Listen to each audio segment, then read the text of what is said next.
Sairam sir. రేగుల సామ్రాజ్యం గారు join అవ్వలేదు సార్.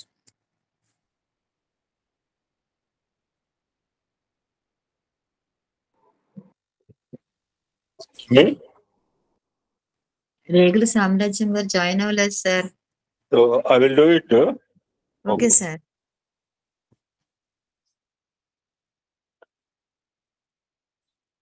జాహ్నవి ఒక భజన పాడు.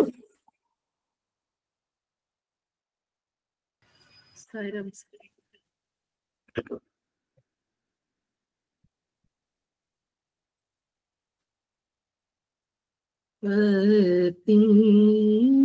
ఈశ్వరీ జగదీశ్వరీ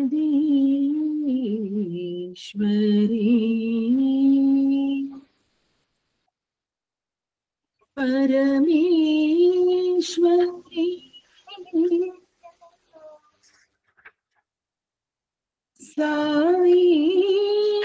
సాईश्वरी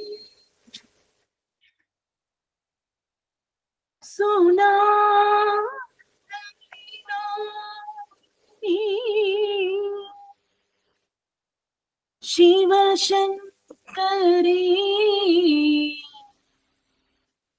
साई जननी सुनाद विनोदिनी साई जननी सुनाद विनोदिनी साई जननी भवानी जगन्मोहिनी साई जननी भवानी जगन्मोहिनी साई जननी सुनाद विनोदिनी साई जननी शांभवी शिवरंजनी साई जननी शांभवी शिवरंजनी साई जननी शंकरी नारायणी साई जननी Shankari Narayani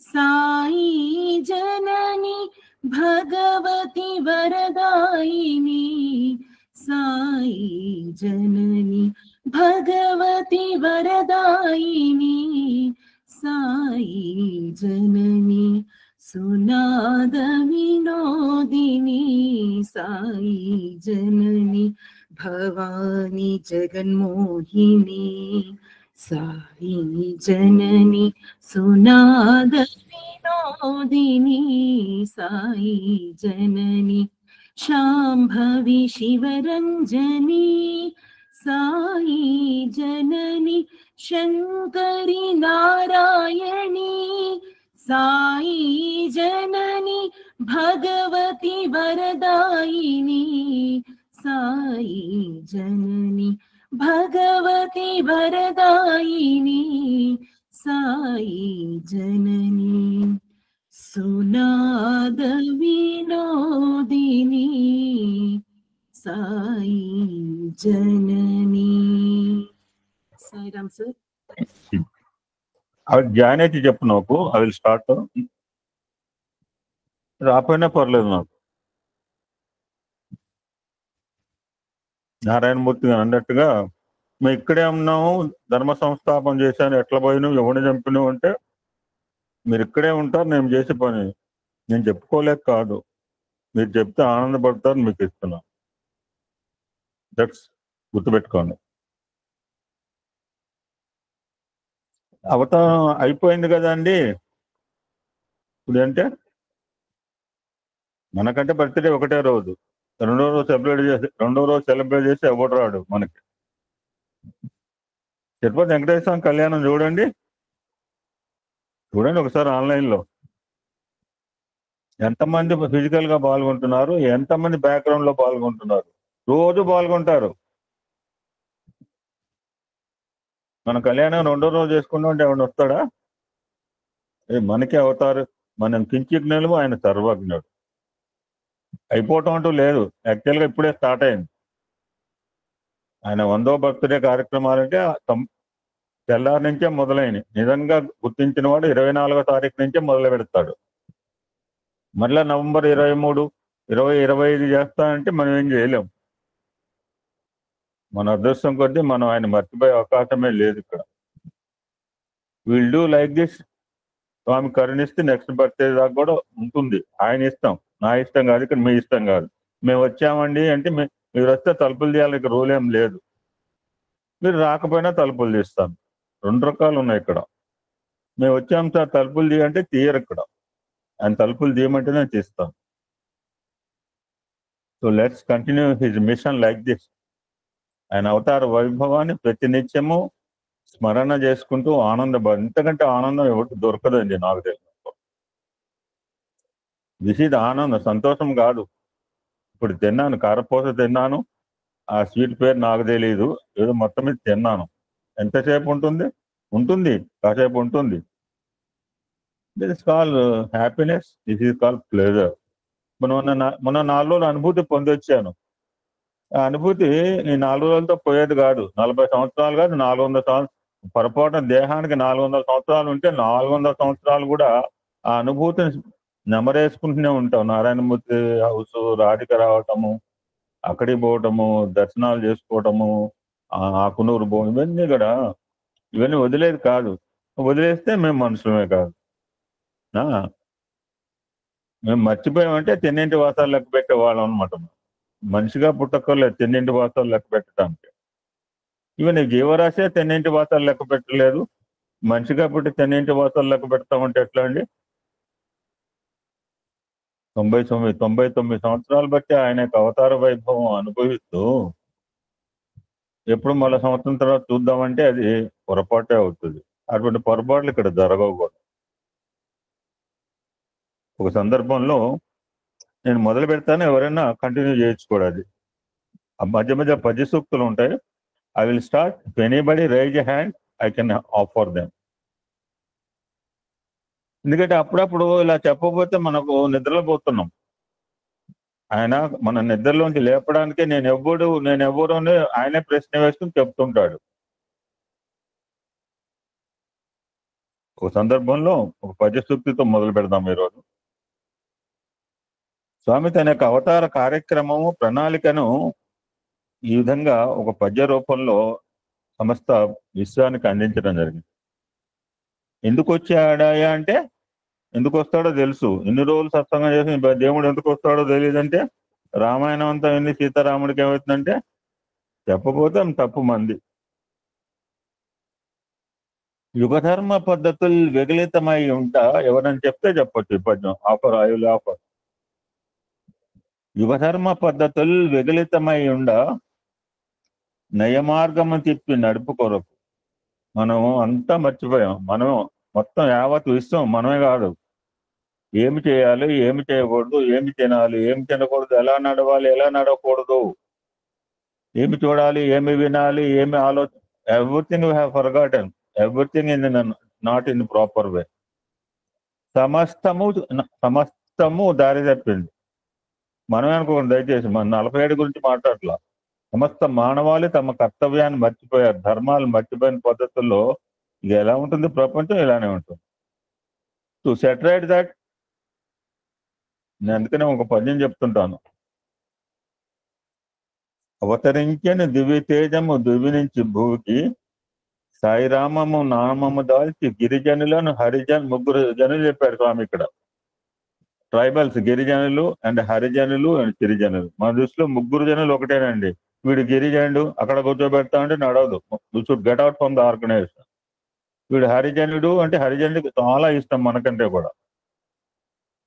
so we must respect Harijan also. So గిరిజన, హరిజన, ఇది డబ్బులు ఉండండి ముందు కూర్చోబెడతాడు, నడవదు. ఎవడన్నా అట్లా చేస్తే చాలా తప్పే. ఇప్పటికీ చేస్తూనే ఉన్నారు. స్కార్ఫ్ లేకపోయినా స్కార్ఫ్ వేసుకుని నాలాంటి వాడు కనబడితే నెక్కిపోయి ముందు కూర్చోబెట్టి కూడా పోలీస్ థింగ్స్ అనమాట. ఆయన దృష్టిలో గిరిజనులు, హరిజనులు, సిరియలు సమానమైనప్పుడు నన్ను తీసుకుపోయి ముందు కూర్చోబెడితే ఎలా ఉంటుందండి? లోకంబులెల్ల కల్లోలమై చెడియుండా నిష్కల్మషము చేసి నెగడు కోరకు. అంతా పొల్యూటర్ వాటర్.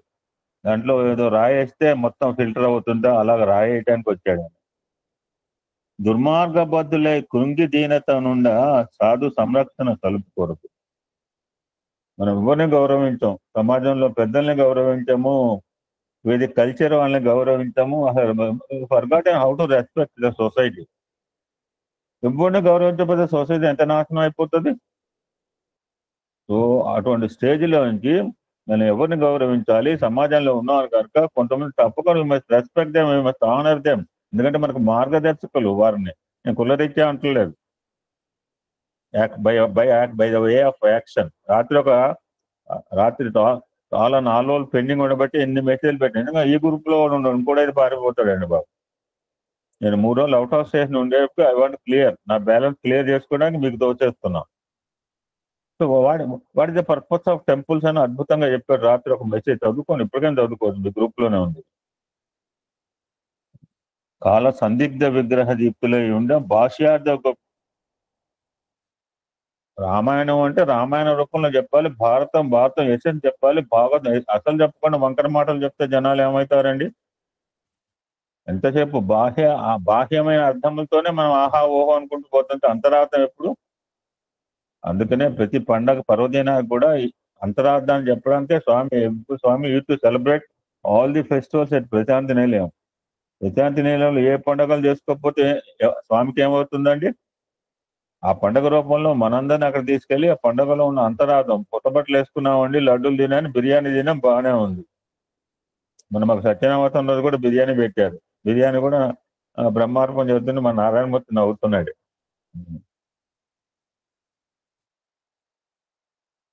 క్షాభారము బాపి భూదేవి ఏడుస్తుంది, కొండమా వినపట్లేదా అన్నట. అదేంటి స్వామి, ఆ ఏడుపు అందరికి వినపడుతుందా? భూదేవి రోదన మనకు వినపడుతుందండి నిజంగా. వినపడితే ఇలా ఎందుకుంటాం?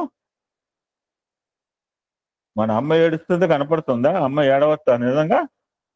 అమ్మ ఏడిస్తే మనం ఆనందంగా ఉంటామా? మన కన్న తల్లి దుఃఖ పెడితే మనం ఆనందంగా ఉంటామండి? ఎవ్వడు ఆనందంగా ఉండండి ఈ భూప్రపంచంలో. అమ్మ నీ రుణం తీర్చుకుంటా అన్నట్టు ఎవడో ఎనీబడి ఆ కథ చెప్తారా సూక్ష్మంగా ఒక 2 నిమిషాల్లో?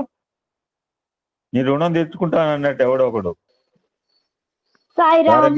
చెప్పమ్మా. ఒక తల్లి దగ్గరికి కొడుకు వచ్చి, అమ్మ నీ రుణం నేను తీర్చుకుంటాను, నువ్వేం కోరుకుంటావో నాకు చెప్పు అంటే, నాకు సరే బాబు అయితే నా పక్కన ఒక పూట పడుకో అని చెప్పి ఆ తల్లి అడుగుతుందిట. అబ్బా ఇంత చిన్న కోరిక అమ్మా, నేను తీరుస్తాను అని చెప్పేసి పడుకుంటే ఆ తల్లి మధ్యలో లేపి, నాన్న కాస్త మంచినీళ్ళు కావాలి అని అడుగుతుందిట. చాలా ముసలావిడ అడిగితే మంచినీళ్ళు తీసుకొచ్చి ఇస్తారట. ఇస్తే ఆవిడ కొంచెం తాగినట్టు తాగి కింద పడిపోతాయి మొత్తం నీళ్ళన్నీ. అమ్మ నీళ్ళన్నీ వలకపోసేసావు అని చెప్పేసి సరే అని చెప్పేసి మళ్ళీ పడుకుంటాడట. పడుకున్న రెండోసారి కూడా ఆ తల్లి అలానే చేస్తుందిట. కొంచెం అమ్మ ఏంటమ్మా ఇలా పోస్ట్ చేస్తున్నావు అని చెప్పేసి అంటారట. ఇంకా మూడోసారి కూడా ఆ తల్లి అలానే చేసరికి, అమ్మ నువ్వేమైనా పత్తి గింజలు ఏమైనా తిన్నావా ఏంటి, ఇన్నిసార్లు మంచినీళ్ళు అడుగుతున్నావు, ఇలా చేస్తున్నావు అని విసుక్కొని వెళ్ళి పక్కన పడుకుంటాట. పడుకునేసరి పక్కకి వెళ్ళిపోతే అప్పుడు ఆ తల్లి అంటుందిట, నా రుణం తీర్చుకుంటానని అన్నావు కదా, ఒక్క మంచినీళ్ళు తాగినందుకే ఈ కాస్త సమయానికే నువ్వు ఓర్చుకోలేకపోయావు, మరి నా రుణం ఎలా తీర్చుకుంటావు అని చెప్పేసి అని ఆ తల్లి అంటుందిట. అప్పుడు అమ్మ క్షమించు, తల్లి రుణం ఎప్పటికీ తీర్చుకోలేము, ఎవరి రుణమైనా తీర్చుకోవచ్చు కానీ తల్లి రుణము ఎప్పటికీ తీర్చుకోలేము అని చెప్పి చెప్తారట. ఇంకొక మాట చెప్పింటే ఎవరో ఆవిడ చెప్పేట వాళ్ళ తల్లికి, తెల్లారుజాము 12 గంటలకు డెలివరీ అవుతే వీడు ఇలా అవుతాడు, 1 గంటకు డెలివరీ అవుతే వీడు ఇలా అవుతాడు, 3 గంటలకు డెలివరీ అవుతే ఇలా అవుతాడు, 5 గంటలకు బ్రాహ్మీ ముహూర్తంలో అవుతాడు అని చెప్తే, రాజు అవుతాడు అని చెప్తే, వీడు బయటకు వస్తున్నా వీడు బయటకు రానియకుండా వీడు రాజు కావాలని లోపల ఏం చెప్తారండి తల్లి ప్రేమ? Who can assess, who can evaluate?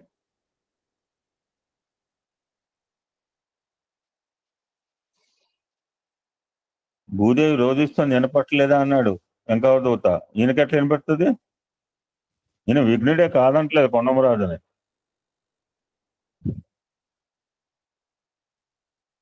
Padma నా మెసేజ్ పెట్టిన చూసుకో, అప్ టు 11:45 కంటిన్యూ. మహాభారము బాపి భూదేవి మనవు కొరకు త్రేత నొసగిన కోరికలు తీర్చు. త్రేతాయుగంలో కొన్ని ప్రకటనలు చేసేట, కొన్ని ప్రామిసెస్ చేసేట. అప్పుడు సమయం అవతార కాలం సరిపోలేక అవి తీర్చలేకపోయాట అవతార. మన రుద్రంలో కూడా అందరికీ ఏదో వ్యసనాలు ఉంటాయి. Don't think it. ప్రాపర్ గా అర్థం చేసుకుంటే పర్లేదు. నేను చెప్తాను, శాస్త్రి గారు అయితే మొహం బయలుదేరి చెప్తాడు. ఎవడో somebody should cell like that. Rudram అలానే చెప్తుంది. ఎవ్రీబడి హ్యామ్ సమ్ వ్యసనం అండి. సో భగవంతుడి వ్యసనం ఏంటంటే, మనలాంటి వాళ్ళకి ఎప్పుడు ఆపదలు వస్తుంటాయో, వీడికి ఆపద రాగానే ఆపదలోంచి బయటపడే వ్యసనం ఉంటాయి. సర్వత్రా సర్వకాలేసు అదే చింతనలో ఉంటాడు ఆయన. త్రేత నొసగన కోరికలకి, త్రేతాయుగంలో ఆయన అవతార కాలం సరిపోలేదు పాపం, 10,000 సంవత్సరాలు ఉన్నా. అంటే అన్ని ప్రామిసెస్ చేసి ఉంటాడు బహుశా. To fulfil the promises that ఈ డన్ ఎట్ త్రేతాయుగ నౌ అవతరించిన అచ్యుతుడు అవనియందు సత్యరూపుడే పత్తిలో చూడుగా ఇప్పుడు. అందుకనే స్వామిని ఏ అవతారాన్ని కూడా సర్వదేవతాతీత స్వరూప అని మనం సంబోధించలేదు అనుకుంటా, నాకు తెలిసినంత. నేనైతే రామావతారం అన్నాను కానీ, కృష్ణావతారం అన్నాను కానీ, ఇలాగా సంబోధించబడిన అవతారము ఇది ఒక్కటే అనుకుంటున్నాను నేనైతే.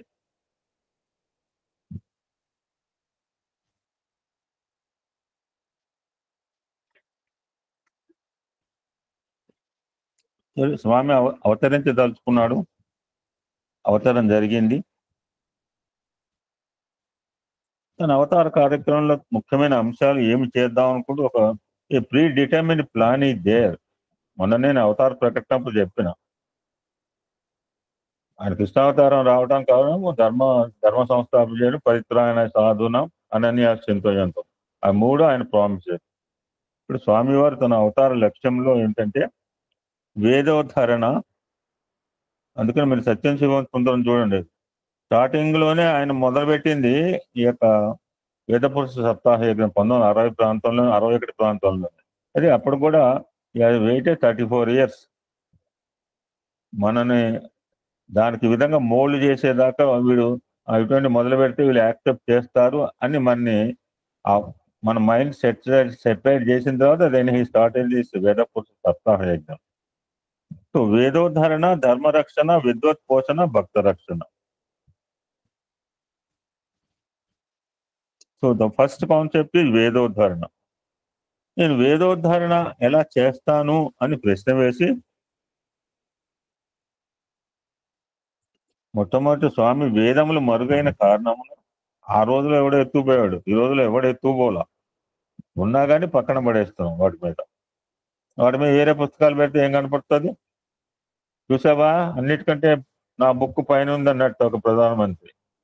పిచ్చివాడా, నీ బుక్ పైన ఉంటే నా బుక్ భగవద్గీత కింద ఉంది. ఎన్ని పుస్తకాలు మోస్తుంది నా భగవద్గీతను గుర్తుపెట్టుకో అన్నట్ట మన దేశ ప్రధాని. దుర్వాస మహర్షి గొప్ప వేద పండితుడు. ఆయన నాలుగుపై సామవేదం, కన్నులలో ఆగ్రహాగ్ని కణములు ఉండేవి.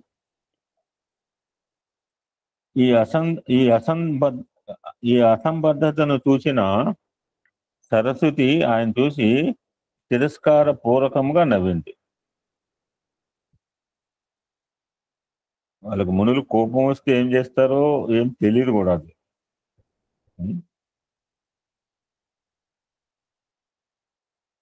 మహర్షి కోపించి భూలోకంలో జన్మించమని శపించారు. తత్ఫలితంగా ఈ సరస్వతి దేవి భూలోకంలో ఆత్రేయ మహర్షి కుమార్తెగా జనించింది. ఆమెకు బలహీనుడు అర్భకుడు అయిన ఒక తమ్ముడు ఉండేవాడు. ఆ మాటలు చూడండి ఎలా ఉంటాయి. బలహీనుడు, అర్భకుడు పదాలు మనం వాడుతుంటే ఉంటాం, చాలా సహజంగా వాడుతుంటాం. పల్లెటూరులో కూడా ఉంటుంటాం. యూజ్లెస్ ఫెలో అనమాట. ఇంగ్లీష్ లో చెప్పాలంటే ఒక వర్డ్ లో యూజ్లెస్ ఫెలో. ఈ ప్రపంచంలో యూజ్లెస్ అంటూ ఏం లేవట మనమేట. ఒకడు భూమి మీద బాగా డబ్బులు మెక్కుతున్నాడు, కరప్షన్ చేస్తున్నాడు అని తీసుకుపోయి అడవిలో పడేస్తారట. వీడు భూమి మీద ఉంటే ఇంకా బాగా తింటాడని చెప్పి వీడు అడవిలో పడేస్తే ఈ భూమి మీద సంపాదించిన దానికంటే అడవిలో ఎక్కువ సంపాదించాడు. ఆలోచించండి. ఏం చేశాడంటే అడవిలో ఎండిపోయిన ఆకులు అవన్నీ అమ్ముకుని మనకి భూమి కంటే ఎక్కువ సంపాదించాడు. మనం యూజులు వేస్తా, అడవిలో ఆకు ఎండిపోయిన ఆకు యూజులు వేస్తా. సో అటువంటి బలహీనుడు అర్భకుడు అని ఒక తమ్ముడు ఉండేవాట ఆవిడకి. అతని పేరు సారస్వతుడు. ఎంతో మంది అతనికి వేదములు నేర్పాలని ప్రయత్నించి విఫలులైనారు. ఇనుప చువ్వలతో సారస్వతుడు దెబ్బలు తినేవాడు. అతని నిస్సహాయ స్థితికి జాలిపడి సరస్వతి అతన్ని రక్షిస్తూ ఉండేది.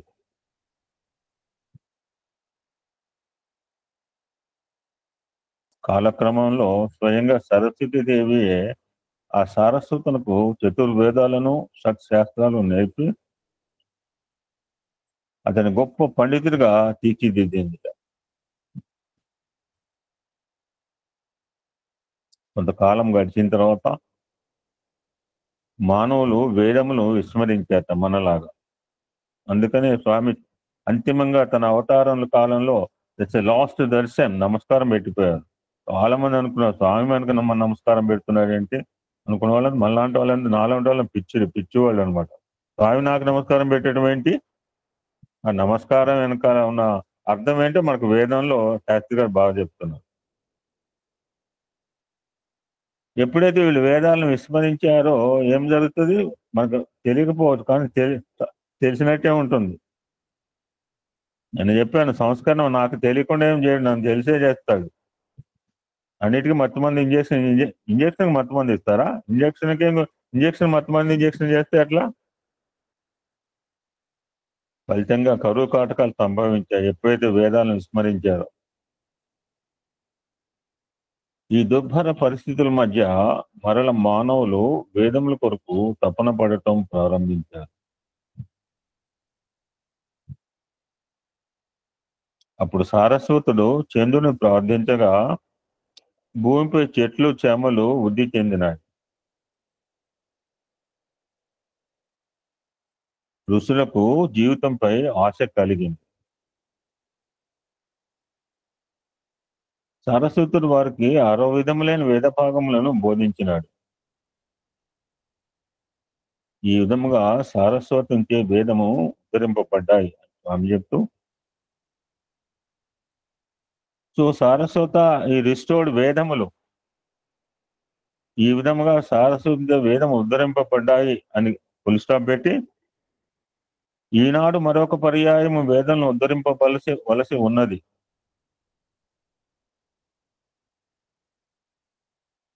వేదమనే మహావృక్షం యొక్క వేళ్లు నరకబడక ముందే మేకలతే వాటి ఆకులన్నీ తినివేయకబడక ముందే I want to protect the tree, వేద వృక్ష, ఆ వృక్షం రక్షించాలి.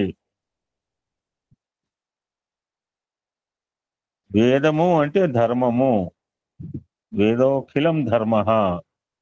ఈ ధర్మం ఆచరణ వేదముల మీద మాత్రమే.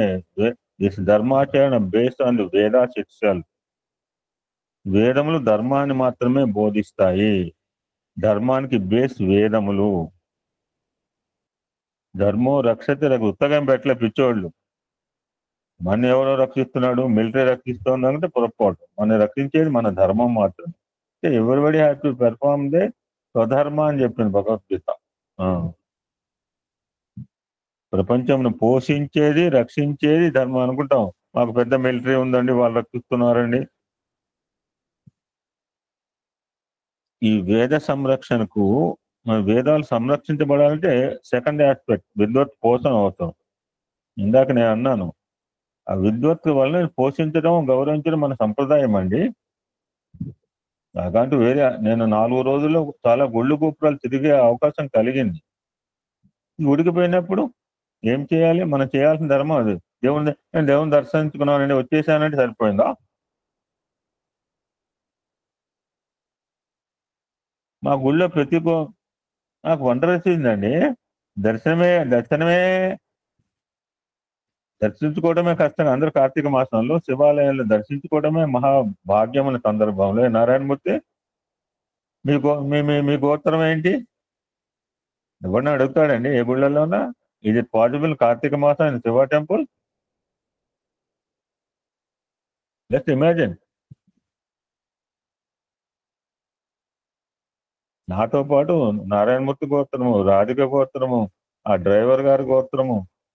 నేను డ్రైవర్ గారు అంటున్నాను. ఏ డ్రైవర్ అంటే నాకెందుకు కాల్ చేస్తారు సత్సంగం ముందు? గురుగారు బాగా ఎట్లా చేరారు, అమ్మగారు బాగున్నారా? If I treat him as a driver, నన్ను ప్రయాణం చేయించాడు, నేను డబ్బులు ఇచ్చాను, ఇచ్చాను దట్స్ అక్కడికి అయిపోయిందండి. క్యాబ్ బుక్ చేసుకుంటున్నాం. ఏ క్యాబ్ డ్రైవర్ మీకు కాల్ చేశాడా ఎప్పుడన్నా? సిటీలో ఉన్న వాళ్ళకి, సిటీలో ఉన్న వాళ్ళు చెప్పండి ఎప్పుడన్నా మీరు క్యాబ్లు బుక్ చేసుకుంటారు, డబ్బులు ఇచ్చేస్తారు. Any cab driver call you?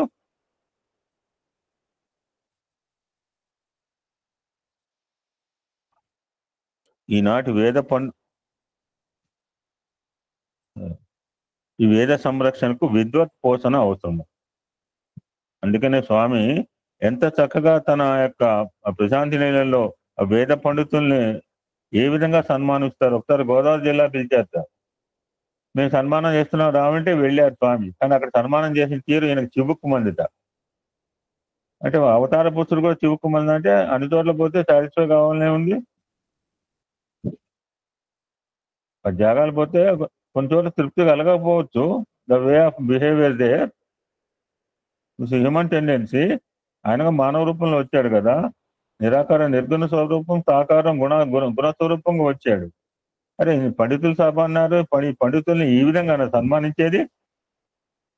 అని పండితుల్ని ఏ విధంగా సన్మానించారో ఆ నలుగురు పండితులు మళ్ళీ ప్రశాంతి నిలయం పిలిచి వాళ్ళకి కంకణాలు స్వామి దొరికి భుజాల మీద శాలువ ఆయన వేశాడు. ఇక్కడేం చేశారు? వాణేమన్నా ఎల్లయ్యగాని పిలిచి, ఎల్లయ్యగాని ఏమంటే నేను ఎందుకు వేస్తాను, పుల్లయ్యగాడు వేస్తాడని చెప్పి పుల్లయ్యగాడు వేస్తాడు కదా. ఎల్లయ్య పుల్లయ్య కూడా సరిపోదండి. అవతార పురుషుడు, సాక్షాత్ అవతార పురుషుడు స్వయంగా కంకణాలు దొరికి వాళ్ళ భుజం మీద శాలువ కప్పాడండి. ఎంత అదృష్టవంతులు చూడండి. వాళ్ళ విద్వత్తును గౌరవించారు. Way we have to honour the vidvat person. మాకు ఇద్దరు ముసలోళ్ళు ఎంత పెద్దవాళ్ళు అంటే అబౌవ్ 90 years పండితులు గుళ్ళో కలిశారండి. నా అదృష్టం నిజంగా, నా జన్మ నిజంగా తరించిందండి. సాక్షాత్ ఆ గుళ్ళో అండి శివుడి ముందు ఆ పెద్ద ఎంత చక్కగా బ్లెస్సింగ్ ఇచ్చాడండి.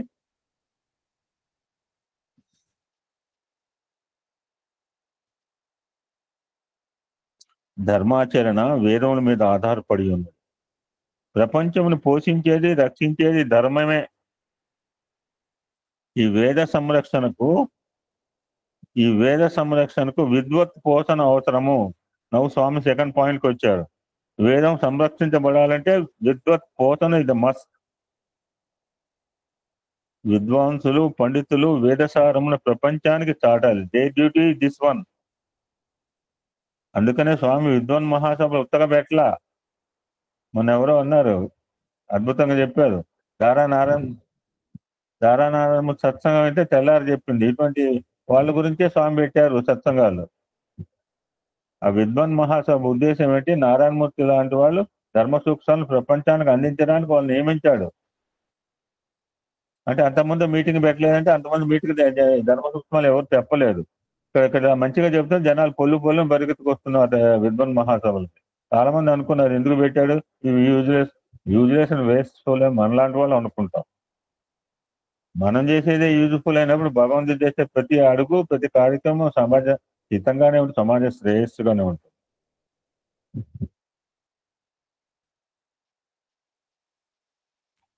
అప్పుడే ధర్మాచరణ సాధ్యం అంటున్నారు. ఎప్పుడైతే విద్వాంసులు, పండితులు వేదసారాన్ని ప్రపంచానికి చాటాలి, అందుకు వారి పోషణ అవసరం. అది ఇంపార్టెంట్, గుర్తుపెట్టుకోండి. మేము శ్రీకాకుళం గుడికి పోతే ఆ పూజారి ఎంత మొత్తుకున్నాడో ఎం నారాయణమూర్తి మనతో లాస్ట్ టైం. ఏమండి నేను అన్ని సత్యాలు చెప్తున్నానండి. నా అన్ని కూడా రికార్డెడ్ ఎవిడెన్స్ గుర్తుపెట్టుకుని మాట్లాడితే. ఎంత అద్భుత క్షేత్రం అండి, స్వయంభూ అండి. నారాయణమూర్తి అలా నుంచున్నాడు నారాయణమూర్తి.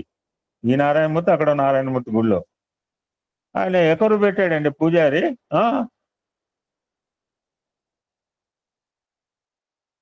వారి పోషణ అవసరము, అప్పుడే ధర్మాచరణ సాధ్యమవుతుంది. ఈనాటి వేద పండితుల దుస్థితికి కారణము వారికి వేదములపై విశ్వాసం లేకపోవటం. వారు విశ్వాసంతో వేద వైభవమును లోకానికి స్వామి కత్తి, డబుల్ నైఫ్ అంటారు. స్వామి ఒక కత్తి ఎక్కడ ఉంటుంది ఎడ్జ్ అంటే డబుల్ నైఫ్ స్వామి. ఇందాక చెప్పినప్పుడు అక్కడ చెప్పారు, ఇప్పుడు బాధ్యత వచ్చినప్పుడు ఎవరి బాధ్యత వారు గుర్తు చేస్తారు. వారు విశ్వాసంతో వేద వైభవమును లోకానికి చాటాలి, వేదసారమును అందించాలి, వేదములో నిర్దేశించబడిన విధుల ఆచరణ వలన కలిగే సత్ఫలితములు అందరూ గ్రహించగలగాలి. ఇప్పుడు రుద్రం చదువుకుంటున్నాం, 4వ అనువాకంలోనూ, 4వ అనువాకం 5వ అనువాకం అమ్మాయి? 4లో ఉన్నామా? 5ఆ? 5 అండి, 5వ అనువాకం. ఓకే, 5వ అనువాకం. 5వ అనువాకం వచ్చేటప్పటికి మనకు అర్థమైపోయింది ఏంటి మనం పొందవలసిన జ్యోతిర్మయ స్థితి. జ్యోతిర్మయ స్థితిని ఎవరు పొందొచ్చు? గట్టుపల్లి రాజమ్మ, దారా Girija, Jahnavi, మైసెల్, Padma Byrana, Dara Narayanamurthy, Valli Mohan, Vallamana Lakshmi. Anybody can attain that jyotirmaya తత్వ.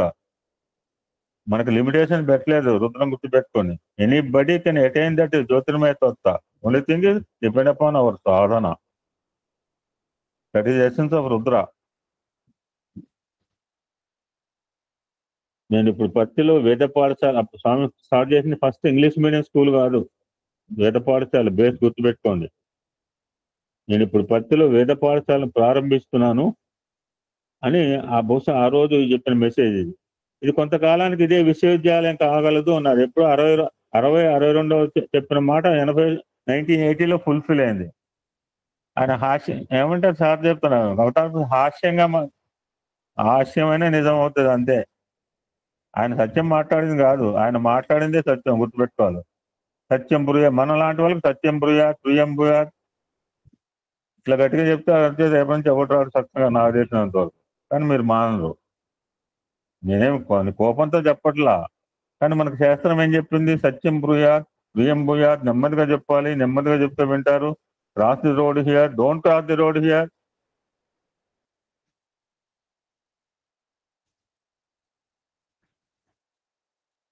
ఈ అవతారాలు ఎందుకు వస్తున్నాయంటే మనకి రాజ్యాంగాలు కూడా ఆదర్శ సూత్రాలని ఉంటాయి. Certain rules and norms. మన గవర్నమెంట్ వచ్చిన తర్వాత రాజ్యాంగం పెట్టుకున్నాం అంటే, రాజ్యాంగం ఎందుకంటే మనం ప్రతివాడు ఆచరించి నడవటానికి, ఏ విధంగా నడవాలి అని చెప్పడానికి రాజ్యాంగబద్ధంగా అనమాట. సో అది ఎందుకనే ఈ అవతార పురుషులు ఆచరణాత్మకంగా ఆదర్శ సూత్రాలు. అందుకని that's my life is my message అన్నారు. నేను ఎందుకని ఫాలో ద మాస్టర్ అని చెప్తుంటా. మాస్టర్ చూసుకుని పోతాడు. ఈ ముళ్ళ కంచె బంగారు పూలబాటలో పోతాడు మాస్టరు. మనం చేయడం వల్ల ఫాలో ద ఒక రాళ్ళు ఉంటాయి, రప్పలు ఉంటాయి, ఆయన తెలియదు. రాళ్ళు రప్పలు ఉంటే ముళ్ళదారులు ఆయన పోతాడు. సో వాళ్ళు ప్రాక్టికల్ గా కృష్ణ పరమాత్మ బాబా అందరికీ నిచ్చా, నాకేమంటే ఎంగిలాకులు వేస్తే ద్రౌపది చెప్పులు మూట కట్టుకుంటాడు అండి తన యొక్క కౌపీనంలో. గుర్రాలకు శుశ్రూష చేస్తాడండి. అర్జునుడు ఆ యొక్క బుడకాలు పెట్టి ఎడమ కుడి ఎడమ లెఫ్ట్ అండ్ రైట్ తంతుంటే ఏమనుతాడు? గమ్మును కూర్చుంటాడండి అవతార పురుషుడు. ఆ విధంగా ఆదర్శ సూత్రాలు ఆచరణాత్మకంగా అందిస్తారు అవతార పురుషుడు. ఆ సందర్భంలో స్వామి ఒక భక్తి రోజు ప్రస్తావిస్తూ అవతారాలు నేను మా పిల్లలు కాంపిటీషన్ ఇచ్చారు, పత్రం పుష్పం పొలంతో. This is the drawing for group 2. కానీ ఒక సందర్భంలో what is the significance of Narasimha avatar మాకు తెలియదు అంటే నేనేం చెప్పలేను. ఎవరు తెలియదని నేను చెప్పాను కూడా మీకు తెలుసు. మనం పునశ్చ ఏమన్నాను? అనుసరించడం, ఆచరించడం, ఆనందించడం. ఆయన మాటలు చెప్పుకుంటే మనకు ఆనందం. వాళ్ళ గురించి వీళ్ళ గురించి ఏం చెప్పుకుంటారు? ఎందుకంటే బాల వికాస్ సిలబస్ కూడా మారుస్తున్నారు. నువ్వు స్వామి యొక్క లైఫ్ హిస్టరీని ఎక్కువగా బాల వికాస్లో పెడుతున్నారు. అంటే ఎసెన్స్ ఆఫ్ నరసింహ అవతారం ఏంటండి? ఒక పద్యంలో చెప్పాడు ప్రసాద్. ఎవరు ఎనీబడి చెప్పాలి, చెప్తే నాకు ఆనందం. నరసింహ అవతారంలో నందురేడని సందేహము వలదు చక్రి సర్వోపగతుండు ఎందెందు వెదికిన అందందే గలడు. దానవాగ్రజ వింటే దానవాగ్రని వింటే. దానవాగ్రని వింటే. ఇదండి, this is the essence of this Narasimha అవతారం. దిస్ ఈజ్ ద ఆదర్శ. This is the belief of Prahlada. ఇది ప్రహ్లాద నమ్మకం అండి, నాకేం సంబంధం అండి అంటే ఆయన ఏం చేయలేడు. ఇది ప్రహ్లాద నమ్మకం, నాకేం సంబంధం అనుకున్నాడు తండ్రి హిరణ్యకశిపుడు. కాస్త ఫాలో అయింది తల్లి లీలావతి. ఇది ప్రహ్లాదుడు అన్నాడండి, అన్ని చోట్ల ఉన్నాడు, నాకు నమ్మకం లేదంటే నీకు నమ్మకం లేదు, ఆయన ఏం చేస్తాడు? ప్రహ్లాద్ ప్రాక్టికల్ గా ఎక్స్పీరియన్స్ చేసి నమ్మాడు, గుడ్డిగా నమ్మలా. Examine experience believe. ఆయనకు అన్ని చోట్ల నారాయణమూర్తి ఈరోజు సేవుడు పిలవక ముందే. నన్ను నిప్పుల్లో వేస్తున్నారు, నేను తట్టుకోలేవు, కాపాడు. మళ్ళా నిప్పుల్లో వేస్తున్నా హరి హరి అన్నాడు అంతే. నూనెలో పడేస్తున్నా, మాకు ఒళ్ళంతా బొబ్బులు వస్తున్నాయి. ఈయన ఎవరు కాల్డ్? పిలవకుండా వచ్చిన పేరెంట్ వానికి గుర్తుపెట్టుకోండి, నరసింహావతారం మాత్రం. ఈయన ఎవరు కాల్డ్? అప్పుడు కూడా వాళ్ళ నాయనకు డౌట్ అనమాట. అన్ని చోట్ల తమ్మంలో ఉంటాడా అంటే ఎందుకు ఉండడు? ఉంటే రమ్మంటే నువ్వే పిలువన్నాడు. Why should I call him? మన సాయిబాబాని పిలవక్కర్లేదండి, పిలవకుండా వచ్చేస్తాడు. ఆ స్థితిలో మనం ఉండాలి. రావటమే కాదు, మన ఇంట్లో తిష్టేసి కూర్చొని ఉన్నారు చాలా ఇళ్లలో. మొన్నే చూసాం కానీ చార్లెస్ పని ఎప్పుడైనా పుట్టపొట్టొచ్చాడా? సాయిబాబాని చూశాడా? నేను ఇక్కడ ఇలా చెప్పానని చెప్పి ఆయనకు ఉత్తరం చెప్పడం ఏంటి, ఆయన చెప్పడం ఏంటి? సాయిబాబా నేను ఇప్పుడు ఫలానా చోటకు వచ్చాను, ధర్మక్షేత్రంలో ఇది చేశాను అని ఆయన చెప్పడం ఏంటండి చార్లెస్ పనికి సాయిబాబా గారు? ఇప్పుడు నాకు సార్ చెప్పిన విశ్వాసం అనమాట, అది ప్రహ్లాదుని విశ్వాసాన్ని నిరూపించడానికి నరసింహస్వామి స్తంభంను ఆవిర్భవించాడు. ఫ్యాన్లో ఉన్నాడా? ఖచ్చితంగా అన్ని చోట్ల దాక్కున్నట్టు. ఎందుకంటే వీడు దుర్మార్గుడు హిరణ్యకశిపుడు. ఎక్కడి నుంచి రమ్మంటాడు ఎవరు తెలుసు? హిరణ్యకశిపుడు కోరిన వరములను పురస్కరించుకుని నారాయణమూర్తి నరసింహావతారం ధరించవలసి వచ్చింది. దైవ అనుగ్రహం కావాలంటే మనకు రెండు క్వాలిటీస్ ఉండాలండి, ప్రగాఢ విశ్వాసము, శరణాగతి. రుద్రం కూడా టోటల్లీ బేస్డ్ టోటల్ సరెండర్ అండి. ఆయనకు చెప్పింది చెప్పింది వదిలేదు. ఇట్లా వన్స్ ఆయనకి ఇచ్చేసాం బాధ్యత, ఆయనే చేస్తాడు. మళ్ళీ దానికి సలహాలు ఇవ్వద్దు. కంసాలి కానీ బంగారం ఇచ్చి నా బంగారానికి నువ్వు కటింగ్లు చేయొద్దు, దెబ్బలు తీసుకుపో, నీ బంగారం తీసుకుపో అంటాడు. నువ్వు మెంటల్ ఫెయిల్ లాగా ఉన్నావు. బంగారాన్ని ఆభరణం చేయాలంటే దాన్ని నిప్పులో వేయాలి, శుద్ధి దెబ్బలు కొట్టాలి, కటింగ్ చేయాలి. ఆ బంగారం ముట్టుకోవద్దంటే నువ్వు తీసుకుపో. దైవ అనుగ్రహమునకు ప్రగాఢ విశ్వాసము, శరణాగతి ప్రధానమని ఈ యొక్క నరసింహావతార ప్రహ్లాద సంఘటన మనకు నిరూపిస్తుంది. It's example and role model.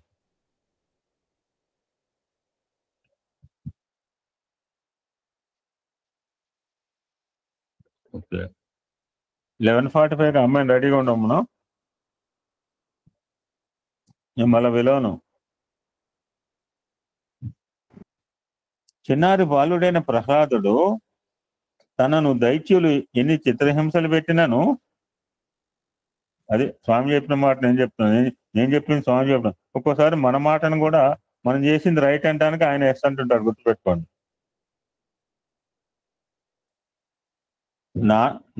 Narayana స్మరించినాడే కానీ రక్షించమని కోరలేదు.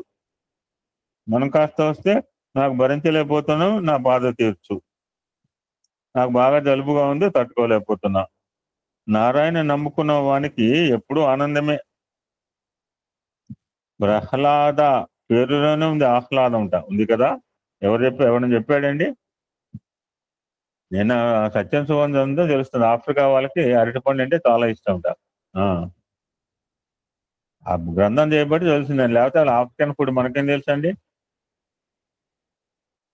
దీనికి విరుద్ధంగా హిరణ్యకశిపుడు ఏనాడు ఆనందం అనుభవించలేదు. ఆనందో బ్రహ్మ, నువ్వు ఆనంద స్వరూపుడు అంటే నేను ఏడుస్తానంటే ఆయన ఏం చేస్తాడు? అరే నువ్వు ఆనంద స్వరూపుడు రా, నువ్వు ఎప్పుడు ఆనందంగా ఉండాలని చెప్తే లేదు నేను ఏడుస్తానంటే ఏడమంటాడు. ప్రహ్లాదుడు ఎప్పుడు ఆనందంగా ఉంటే వాడి తండ్రి ఎప్పుడు విరుద్ధం, ఆనందం అనుభవించలేదట. ఏడ్చాడని చెప్పలా, but he never experience this bliss. ఆనందం అన్నమాట వాడు తెలుస్తాడు. ఎంతసేపు అల్లకల్లోలం. కంసుల్లాగానే. ఎందుకు?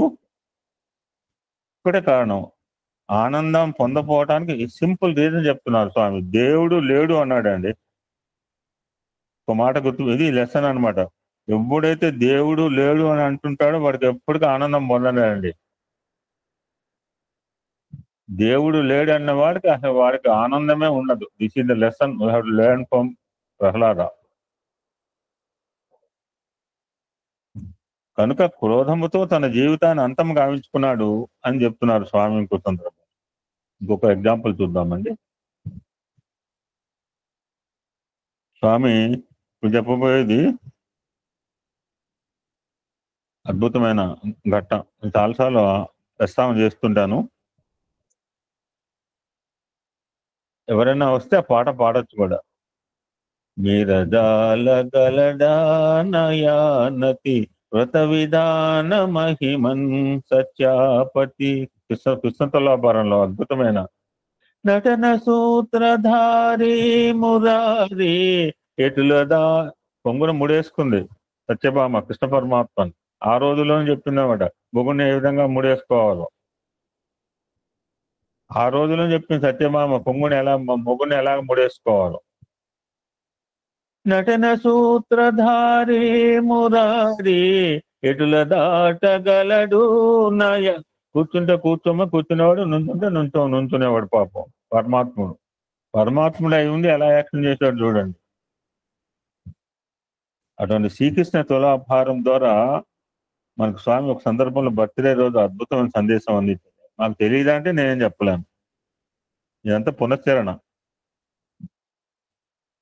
భగవంతుడు భక్తికి మాత్రమే వశుడు, హరికి దాసులు, అందుకని సిరికి దాసులు కాండి అని స్వామి ఇప్పుడు చెప్తాను. అంటే డబ్బులు వద్దంటే డబ్బులు అవసరం. ఇప్పుడు నాకు డబ్బులు లేకపోతే మనం 4 రోజులు డబ్బులు ఎలా ఖర్చు పెట్టొచ్చా? డబ్బులు అవసరమే. కానీ డబ్బుకు లోకం దాసోహం సినిమా తీశాడు పాపం. వాడు తెలియక ఆ సినిమా తీశాడు. భగవంతుడు భక్తికి మాత్రమే వశుడు, సిరికి కాదు. సత్యభామాదేవి శ్రీకృష్ణుని నిరంతరము తన స్వాధీనంలో ఉంచుకోవాలని స్వార్థ చింతనతో నా దగ్గరే ఉండిపోవాలి, మా ఆయన. శ్రీకృష్ణుని తన వద్ద ఉన్న ధనకనక వస్తువులతో శమంతకమని అందించే బంగారంతో సూచి కొనవచ్చును అనుకున్నది. కానీ తులాభారంలో ఎంత బంగారు నగలు, నాణ్యములు, వస్తువులు వేసినా శ్రీకృష్ణుడు తోగలేదు. స్వామి ఎంత బాగా చెప్తాడు కథలు. చివరకు రుక్మిణి దేవి దగ్గరకు పరిగెత్తిపోయింది. నారదుడు నా యాక్షన్ తీసుకుపోతా అంటుంటాడు కదా.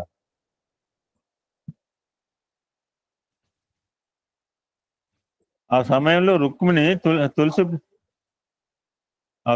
రుక్మిణీదేవి తులసి పూజ చేస్తూ ఉన్నదిగా. అప్పుడు వీడు పరిగెత్తిపోయింది. అక్క కృష్ణ పరమాత్మ వెళ్ళిపోతున్నా కొనుక్కున్నాడు అనేది ఆవిడకి భార్య కదా పాపం. సత్యభామ చెప్పిన విషయం వినిన తక్షణమే చేతిలో ఉన్న తులసి దళంతో తులాభారం వద్దకు వచ్చి సత్యభామతో, సత్య, రూపమునకు నామము, నామమునకు రూపము రెండింటికి సరైన తూకము. చూడండి ఎంత బాగా. రూపమునకు నామము, నామమునకు రూపం, ఇది తూకం అని కృష్ణ అని పలికింది. కానీ నారద మహర్షి తెలియగలడు, మధ్యలో ఇంటర్ఫియర్ రుక్మిణితో నేను దీనికి సమ్మతించను. ఏమంటాడు? అమ్మా, కృష్ణుని సాకారానికి ప్రతీగా నాకు సాకారం ఒకటి కావాలి.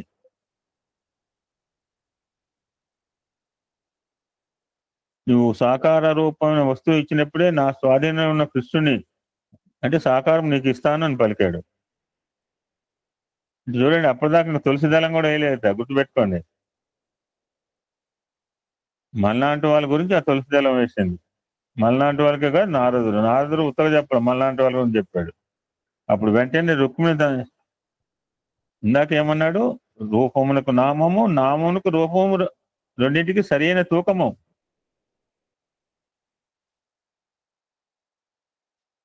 అప్పుడు వెంటనే రుక్మిణి తన చేతిలో ఉన్న తులసి దళమును త్రాచుపల్లెంలో వేస్తూ పత్రము, పుష్పము, ఫలము, తోయము భక్తి కలిగిన వారికి వసుడవగుట సత్యమేమి, ఈ తులసి దళము తూగుదువు గాక అని ప్రార్థించిందిట.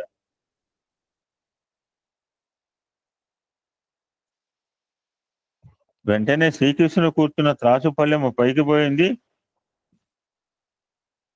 ప్రేమతో భక్తితో రుక్మిణి సమర్పించిన తులసీదళమునకు భగవంతుడు స్వాధీనుడు అయినాడు.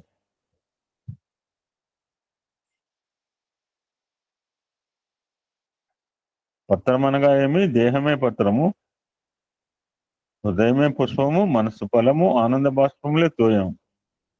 అందుకని మా సోదయం నేను అడిగింది, మీరు ఏడుస్తారంటే మీకంటే ఎక్కువ ఏడుస్తా అని చెప్పిన. I will cry more than Anjana Devi. ఎందుకంటే నా కళ్ళ ఆనంద బాష్పాలు ఆయనకి ఇస్తున్నాను. అది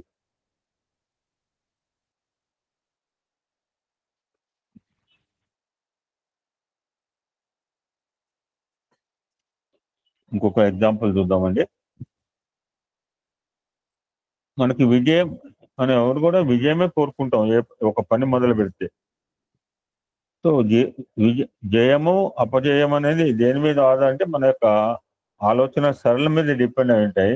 ఇక్కడ Swami taken two families, two quite contrasting mentalities. నేను చాలా తరచుగా చెప్తుంటా ఈ ఎగ్జాంపుల్. పిల్లలకు చెప్తుంటే పెద్దవాళ్ళకి చెప్తుంటా, నేనుగా ఎవరైనా చెప్తుంటా. ఇంకొక బర్త్డే రోజు స్వామి పాండవులకు కౌరవులకు గల వ్యత్యాసాన్ని తరచుగా వివరించుతుంటారు. ఏ విధంగా? First will take example Pandavas. పాండవుల యొక్క భావన ఏంటంటే first God, next world, last I అని విశ్వసించేవారు. అంటే తెలుగులో మొదట భగవంతుడు, తర్వాత ప్రపంచము, చివరకు నేను అని. నేను అంటే ఇక్కడ అహంకారము. నేను రాత్రి మెసేజ్ పెట్టాను, ఇగో ఇదే ఐగో అంటుంటారు. అది రాముడు కాముడు ఒక చోట ఉండదు. ఇది single sofa, not double sofa. మనకి ఆవిడ కూడా చెప్పింది, భగవద్గీత చెప్పినప్పుడు. ఇక్కడ అయ్యన అహంకారం వెనక్కి నెట్టినారు. అందువలననే ఎన్ని కష్టములు వచ్చినాను శ్రీకృష్ణుడు వారు వెంటే ఉండి, నీ వెంట జంట అని ఇప్పుడు కాదు, కృష్ణావతారంలోనే ప్రూవ్ చేశారు స్వామి. పాండవులకి ఇంట వెంట జంట ముందు వెనకాల ఉండి నడిపించారు. ఇప్పుడు అదే మాట మనకు కూడా ప్రామిస్ చేస్తున్నారు. శ్రీకృష్ణుడు వారు వెంటే ఉండి వారి విజయములకు కారణభూతుడైనాడు. ఇప్పుడు కౌరవుల యొక్క మానసిక ప్రవృత్తి, ఆలోచన సరళి ఎలా ఉంటుందో చూద్దాం. The way of thinking of Kaurava. ఒక్కొక్కటి ఉండే ఇప్పుడు 47, 6, 53 మంది ఉన్నారు. అందరికీ ఒకటే ఆలోచన ఎందుకు ఉంటుందండి? 53 మందికి 50 రకాల బ్రెయిన్స్ ఉన్నాయి, 50 రకాల ఆలోచన సరళి ఉంటుంది. బట్ మన అందరికీ ఉన్న ఏకైక ఆలోచన సరళి ఏంటంటే స్వామి. ఇప్పుడు కౌరవుల యొక్క యాటిట్యూడ్ ఎలా ఉంటుందో చూద్దాం. వీళ్ళకి ఫస్ట్ నేను మా మేడం అంటుంది, నీకుందా అని చెప్పి, పిచ్చిదానా నేను ఉంచుకునే నీకు పెడతా. నేను ఎప్పుడైనా టిఫిన్ చేసినప్పుడు మీకుందా అంటుంది, నాకు ఉంచుకునే పెడతా. First next world, last God అని విశ్వసించారు. అనగా మొదట నేను, తరువాత ప్రపంచము, చివరకు భగవంతుడు అని దైవమును వెనక్కు నెట్టినారు. కనుక వారు అపజయం పొందినారు. నీకు ఇంకోటి యాడ్ చేస్తానమాట.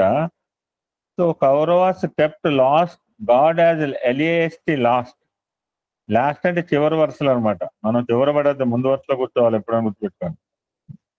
So Kauravas kept God as LAST last, so they last LOST last. భగవంతుని చివడు పెడితే ఇవ్వడనే వాడికి LOST దొరకడు మనకి. సో కనుక వారు అపజయమును పొందినారు. సో ఆనందమును ఏమాత్రమును పొందలేకపోయినారు. కనుక దైవత్వము సమీపంగా ఉంటే ఆనందం కొదవే లేదు. అది దశ. మనకు ఆనందం కావాలంటే living with God, living for God and living in God. భగవంతుడు సమీపంగా ఉండాలి. అంటే దేహ రూపంలో కాదు. మా ఇల్లు సాయిబాబా గుడి పక్కన మంచిదే, అదృష్టం అందరికి వస్తుందా? మా ఇల్లు చర్చి పక్కనండి, మా ఇల్లు మసీదు పక్కనండి, మా ఇల్లు అమ్మవారి గుడి అదృష్టవంతులు వాళ్ళు. నాట్ ఓన్లీ ఫిజికల్, మానసికంగా ఆత్మపరంగా కూడా మనం దగ్గర కావాలి. ఇంకొక చిన్న ఉదాహరణతో I will hand over to Regula Samraj.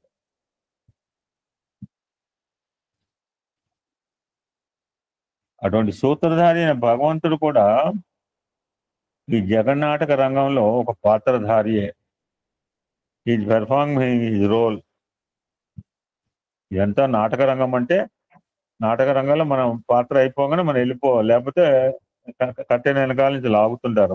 మనం చూస్తూనే ఉంటాం కదా నాటకాలు. కొంతమంది చిన్నపిల్లలు తెలియదు పాప, వాళ్ళని ఉంటుంటారు, తప్పేం లేదు. వాళ్ళ కాలర్ బట్టి భుజం బట్టి గుంజకూడదు. భగవంతుడు కూడా ఈ జగన్నాటక రంగం అందు ఒక పాత్రధారుడే. సమయోచితంగా, పాత్రానుగుణ్యంగా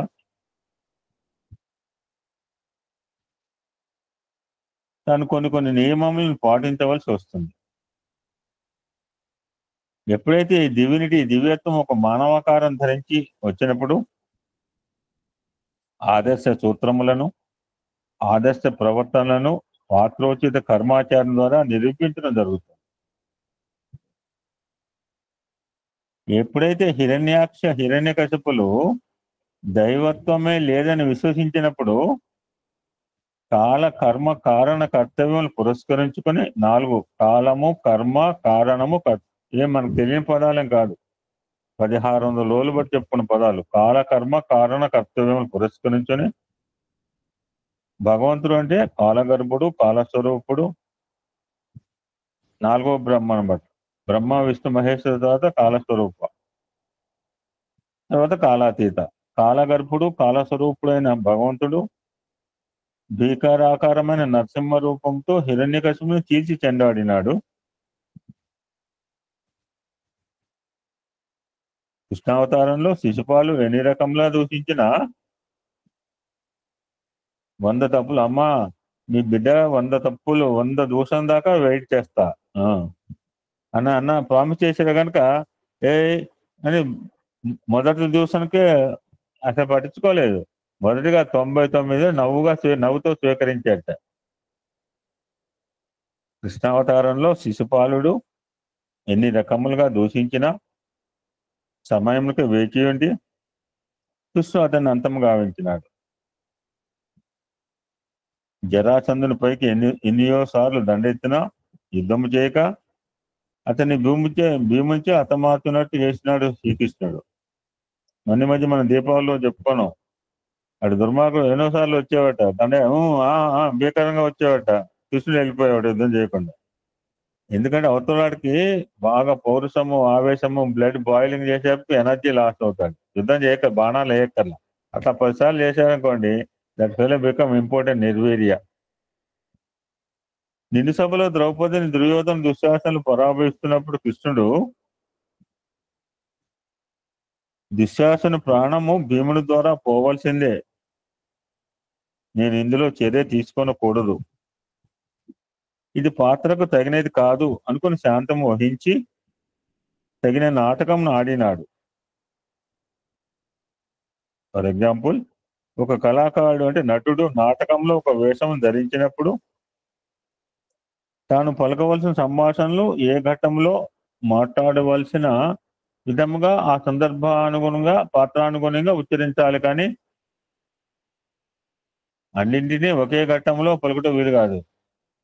ఆనందకరంగా డైలాగులు ఉన్నప్పుడు ఆనందకరంగా చెప్పాలి, విషాదకరంగా అంటే రెండుగా మిక్స్ చేస్తే ఎట్లా కుదురుతుంది?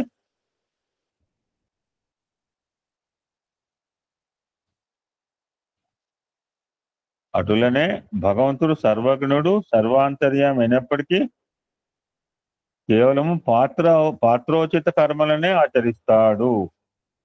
ఈ విషయం గుర్తుపెట్టుకోవాలి. బాబా గారు చూస్తున్నారా? చూస్తూనే ఉంటాడు. మరి మన విషయంలో ఆయన పాత్ర, ఆయన రోల్ ఏంటి ఏమో, మరి ఇన్ని అయినా చూస్తూనే ఉన్నాడు. ఆయన హెల్ప్ చేయడానికి చేస్తాడు హెల్ప్. ఈజ్ లుకింగ్, ఈ పెర్ఫార్మింగ్ ఈ role according to our role. మన పాత్రకు అనుగుణంగా ఆయన పాత్ర నటిస్తున్నాడు. సో ఇక్కడికి ఆపుదామండి. విల్ హ్యావ్ అందరు 2-3 సత్సంగాస్ అనుకుంటున్నాను. చూద్దాం. Let's enjoy the beauty. తప్పే ఉందండి, ఏ చెప్పుకుని ఆనందపడటానికి వచ్చాం కదండి. ఈ సత్సంగం పెట్టుకుంది ఆనందం గురించే. సో ఫర్ దట్ పర్పస్ ఆ విధంగా స్వామివారు తన ఇంకా చెప్పిన ఎన్నో బర్త్డే మెసేజెస్ ఉన్నాయండి. Let's take up everyday will have happiness. ఓం శాంతి శాంతి శాంతి. మన సత్యం సోమ సుందరంలో ముందుకు వెళ్దామండి. జై సాయిరాం.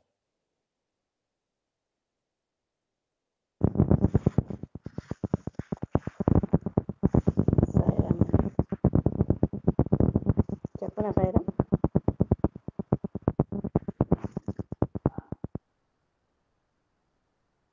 చెప్పాలమ్మా. సాయిరాం. ఓం శ్రీ సాయిరాం.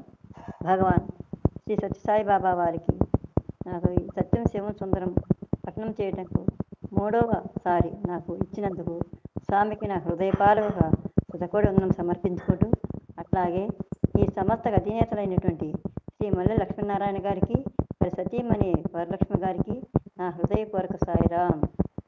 సాయిరాం. నిన్న జరిగిన దాంట్లో కొంచెం ముందుకు వెళ్తున్నా సాయిరాం. పక్షులను చూచి 1:15 ఒక సరస్సు వద్ద విమానములు రాలగా భక్త బృంద సహితుడై శ్రీ బాబా గారు అచ్చోట వసతి గృహమున చేరిరి. బాబ్ రేమర్ నైరోబి నుండి ప్రత్యేక విమానములు వచ్చి శ్రీ బాబాను కలుసుకొనెను.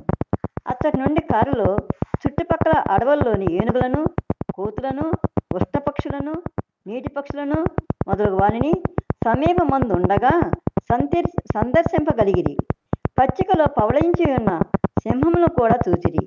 ఆ వన్యమృగములు మనుష్యులతో పూర్వం నుండియే మాలిమి కలిగి ఉన్నందున వాని చెంతకు కారులో పోయినప్పటికీ బెదరక పరాకుగా ఉండటం చూసి భక్తులు మిక్కిలి సంతసించిరి.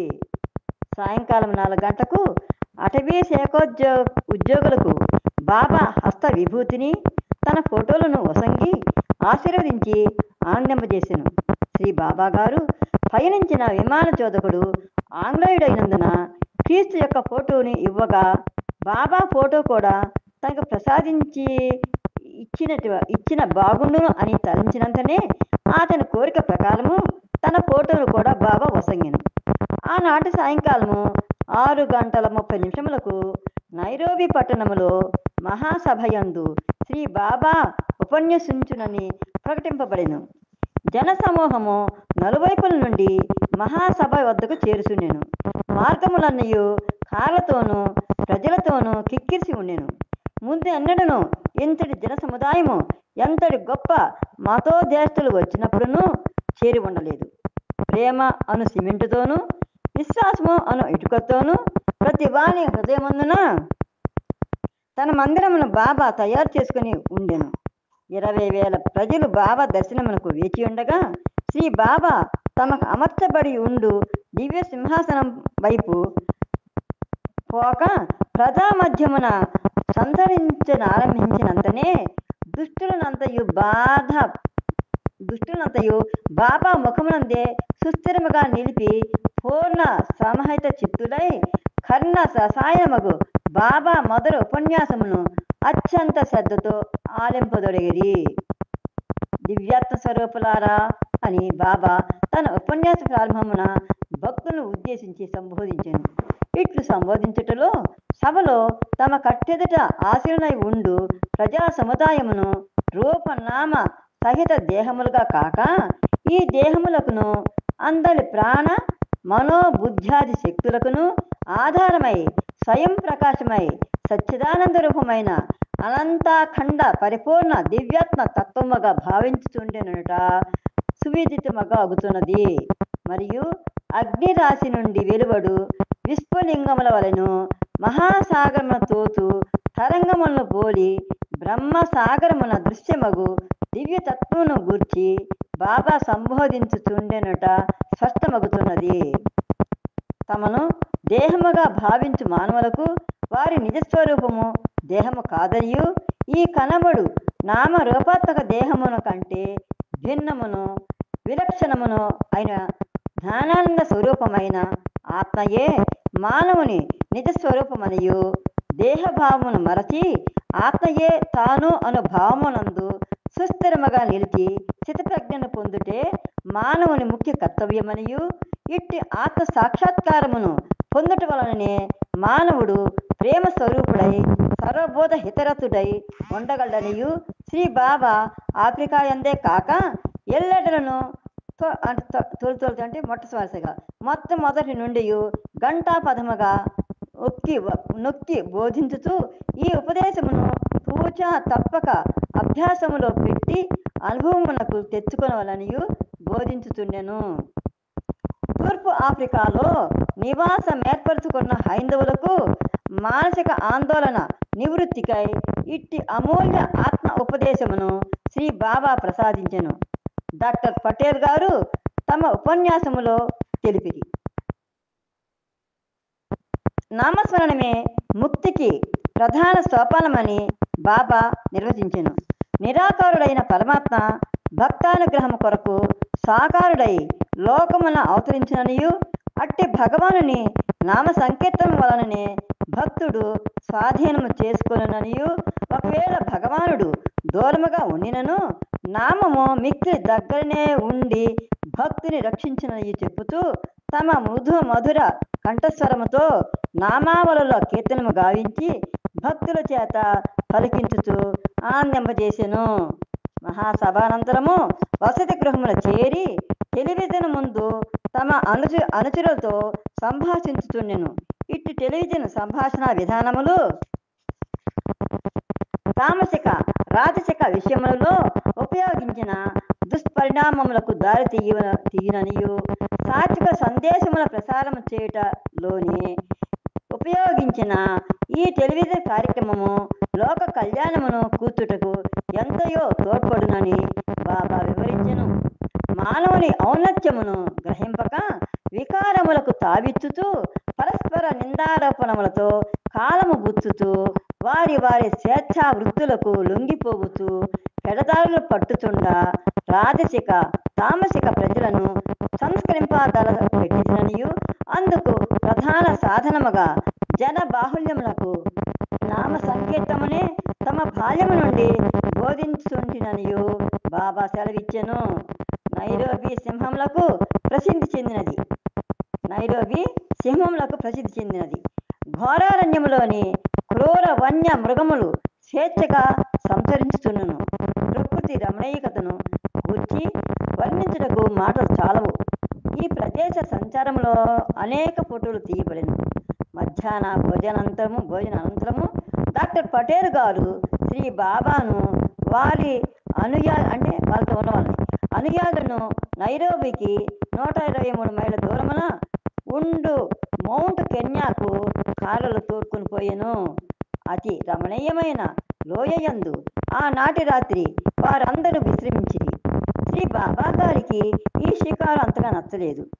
పట్టణంలోనే ఉండి భక్తులని అనుగ్రహించుచుండిన ఎంతయో బాగుగా ఉండునని అని సెలవిచ్చుతూ భక్తులను ఆధ్యాత్మిక విషయముల వైపుకు మరల్చిరి. మనస్సు ఏ విషయములతో కూడునో ఆ రూపము మనస్సుకు కలుగును. కావున మనస్సును దుర్విషయముల వంకకు పోనివ్వకూడదు.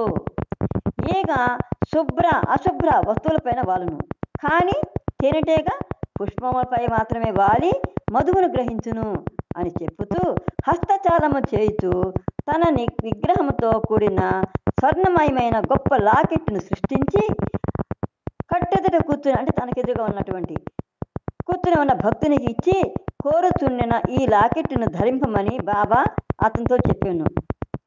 మిగతా భక్తుల కొరకు అమృతము సృష్టించి ఇచ్చాను. ఆనాడు గురువారం అయినందున బ్రహ్మానందంతో భక్తులు బాబా హస్తం నుండి దివ్య అమృతమును గ్రహించి పానము చేసిరి. తమ జన్మలు ధన్యమైనట్టుగా భావించిరి. ఆ వసతి గృహణ యజమానుడైన మహమ్మదీయుని పిలిచి అతని బాధించుతున్న టాన్సిల్స్ నివృత్తి కొరకు హస్త విభూతిని ఇవ్వగా అతడు పరమానంద భరితుడయ్యను. తక్కిన సేవకులను కూడా తమ మధుర వాక్యములను తోడను వారికి వలయు సలహాలతోలను తృప్తిపరచెను. నైరోబి నుండి కంపాలాకు తిరుగు ప్రయాణమై విల్సన్ విమానాశ్రయం వద్దకు బాబా దయచేసిరి. భజనతో భక్తులు శ్రీ బాబాకు ఘనమైన వీడ్కోలు ఇచ్చిరి. క్రమశిక్షణతో సాయి భక్తులు ఇతరులకు మార్గదర్శకులు కావాలని బోధించి వారందరికీ ఆశీర్వాదమును వసంగి విమానములో పయనించి శీఘ్రకాలంలోనే ఎంటిచ్చి హిమాశ్రయంలోకి శ్రీ బాబా దిగిరి. సాయిరాం. హృదయాకర్షణము. సుమారు 50 గంటల కాలము శ్రీ బాబా ఎడబాటుకు కంపాల ప్రజలు ఓర్చుకొనలేక ఉన్నారు. శ్రీ బాబాను దర్శించినంతనే పట్టరాని ఆనందంతో జై జయధ్వానములు గావించిరి. జూలై 10 గురు పూర్ణిమకు శ్రీ బాబా హిందూ దేశమునకు తిరిగి ప్రయాణమైపోవునని తెలియగానే భక్త సమూహం అంతయు శ్రీ భగవానుడు గురు పూర్ణిమకు తమను విడిచిపోకూడదు అని ప్రార్థించిరి. భక్తుల ప్రార్థనలు అంగీకరించి కంపాలలోనే గురు పూర్ణిమ మహోత్సవం జరుపుకున్నట్టుకు బాబా అనుమతి నొసంగెను. బాబాని మనం అడగకపోయినా హృదయంలో అనుకున్న స్వామికి తెలిసి వాళ్ళ కోరిక ప్రకారం అక్కడే గురు పూర్ణిమ చేయటానికి అంగీకరించారు స్వామి. సుమారు 6 సంవత్సరముల కిందట మృత్యురూప ఘోర పక్షవాత వ్యాధి నుండి భక్తుని రక్షించుతూ వారము రోజులు బాబాయే ఆ బాధ నుండి ఉండటి చేత గురు పూర్ణిమకు ఎక్కువ ప్రాశస్త్యం కలిగి ఉండు విషయమై శ్రీ సాయి భక్త కోటికి సూచితమే, అంటే అందరికి తెలిసిన విషయమే కదా. శ్రీ స్వామి వారి నిర్ణీత ప్రయాణపు తేదీ మార్పు చెందనని బొంబాయి భక్తులకు తెలుపబడెను. 1968 గురు పూర్ణిమ ఆఫ్రికా దేశపు సాయి కుటుంబ భక్తుల మధ్య మిక్కిలి వైభవముతో జరపబడెను. నేను సనాతులను కావున నా భక్త సంఘమును అనాదిదే కానీ ఇప్పటిది కాదు. సాయి కుటుంబములకు చెందిన భక్తునికి సత్యమే తండ్రి, ప్రేమయే తల్లి, అనాసక్తియే పతి, జ్ఞానమే పుత్రుడు, అభయమే పుత్రిక, సత్పురుషులే బంధువులు, మహర్షులే మిత్రులు. మిమ్ములను మీరు సాయి భక్తులమని అంగీకరించినప్పుడే మీరు నా భక్తులయ్యెదురు. నా ఉపదేశముల ప్రకారము మీరు నడుచుకున్నప్పుడే మిమ్ములను నా భక్తులని నేను అంగీకరించేదను. నా ఉపదేశములు మిక్కిలి కఠినములు కావు, ఆచరణ యోగ్యమైనవే. సత్యము పలుకుము, ధర్మమును ఆచరింపము, ప్రేమపూరిత హృదయము కమ్ము. జీవితం అందలి కష్ట సుఖములకు ఆందోళన చెందవద్దు.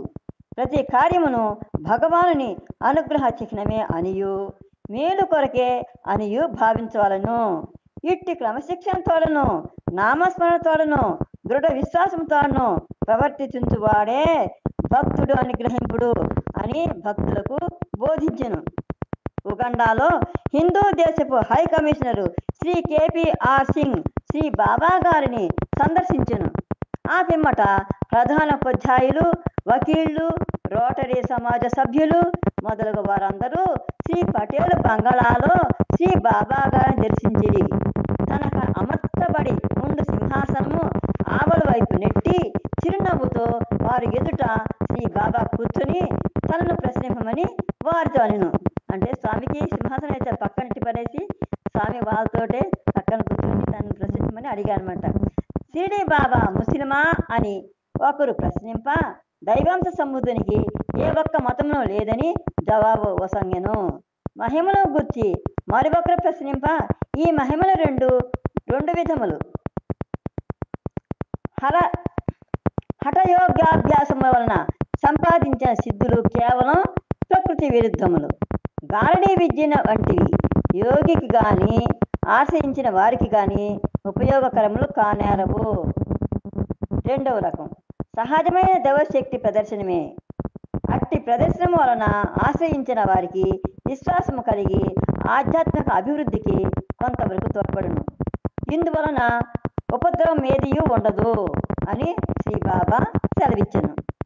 మరికొన్ని ప్రశ్నలు మరికొందరు వేయగా సముచిత రీతిన శ్రీ బాబా జవాబుల సంగుతుండెను.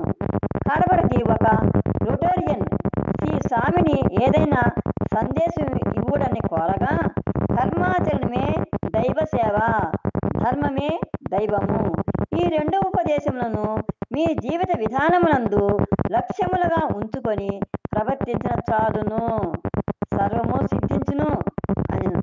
తర్వాత శ్రీ బాబా లేచి హస్త విభూతిని సృష్టించి దర్శింపవచ్చిన వారికి వసంగి ఆశీర్వదించెను.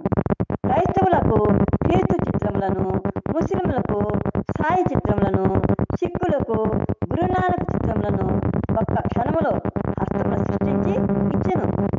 భక్తులతో ఉండు సమయమున శ్రీ బాబాను ఫోటోలు నెత్తిరి.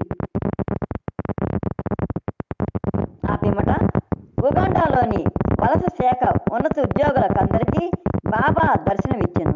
15,000 భక్తులతో కూడిన మహాసభయందు సంకేతములు జరుగుతుండగా శ్రీ బాబా వారు భక్తుల మధ్య సంచరించుతూ వారు వసకు విన్నప పత్రములు గ్రహించిరి. శ్రీ స్వామివారు ఆఫ్రికాలో మరికొన్ని నాలుండ ప్రార్థించిరి.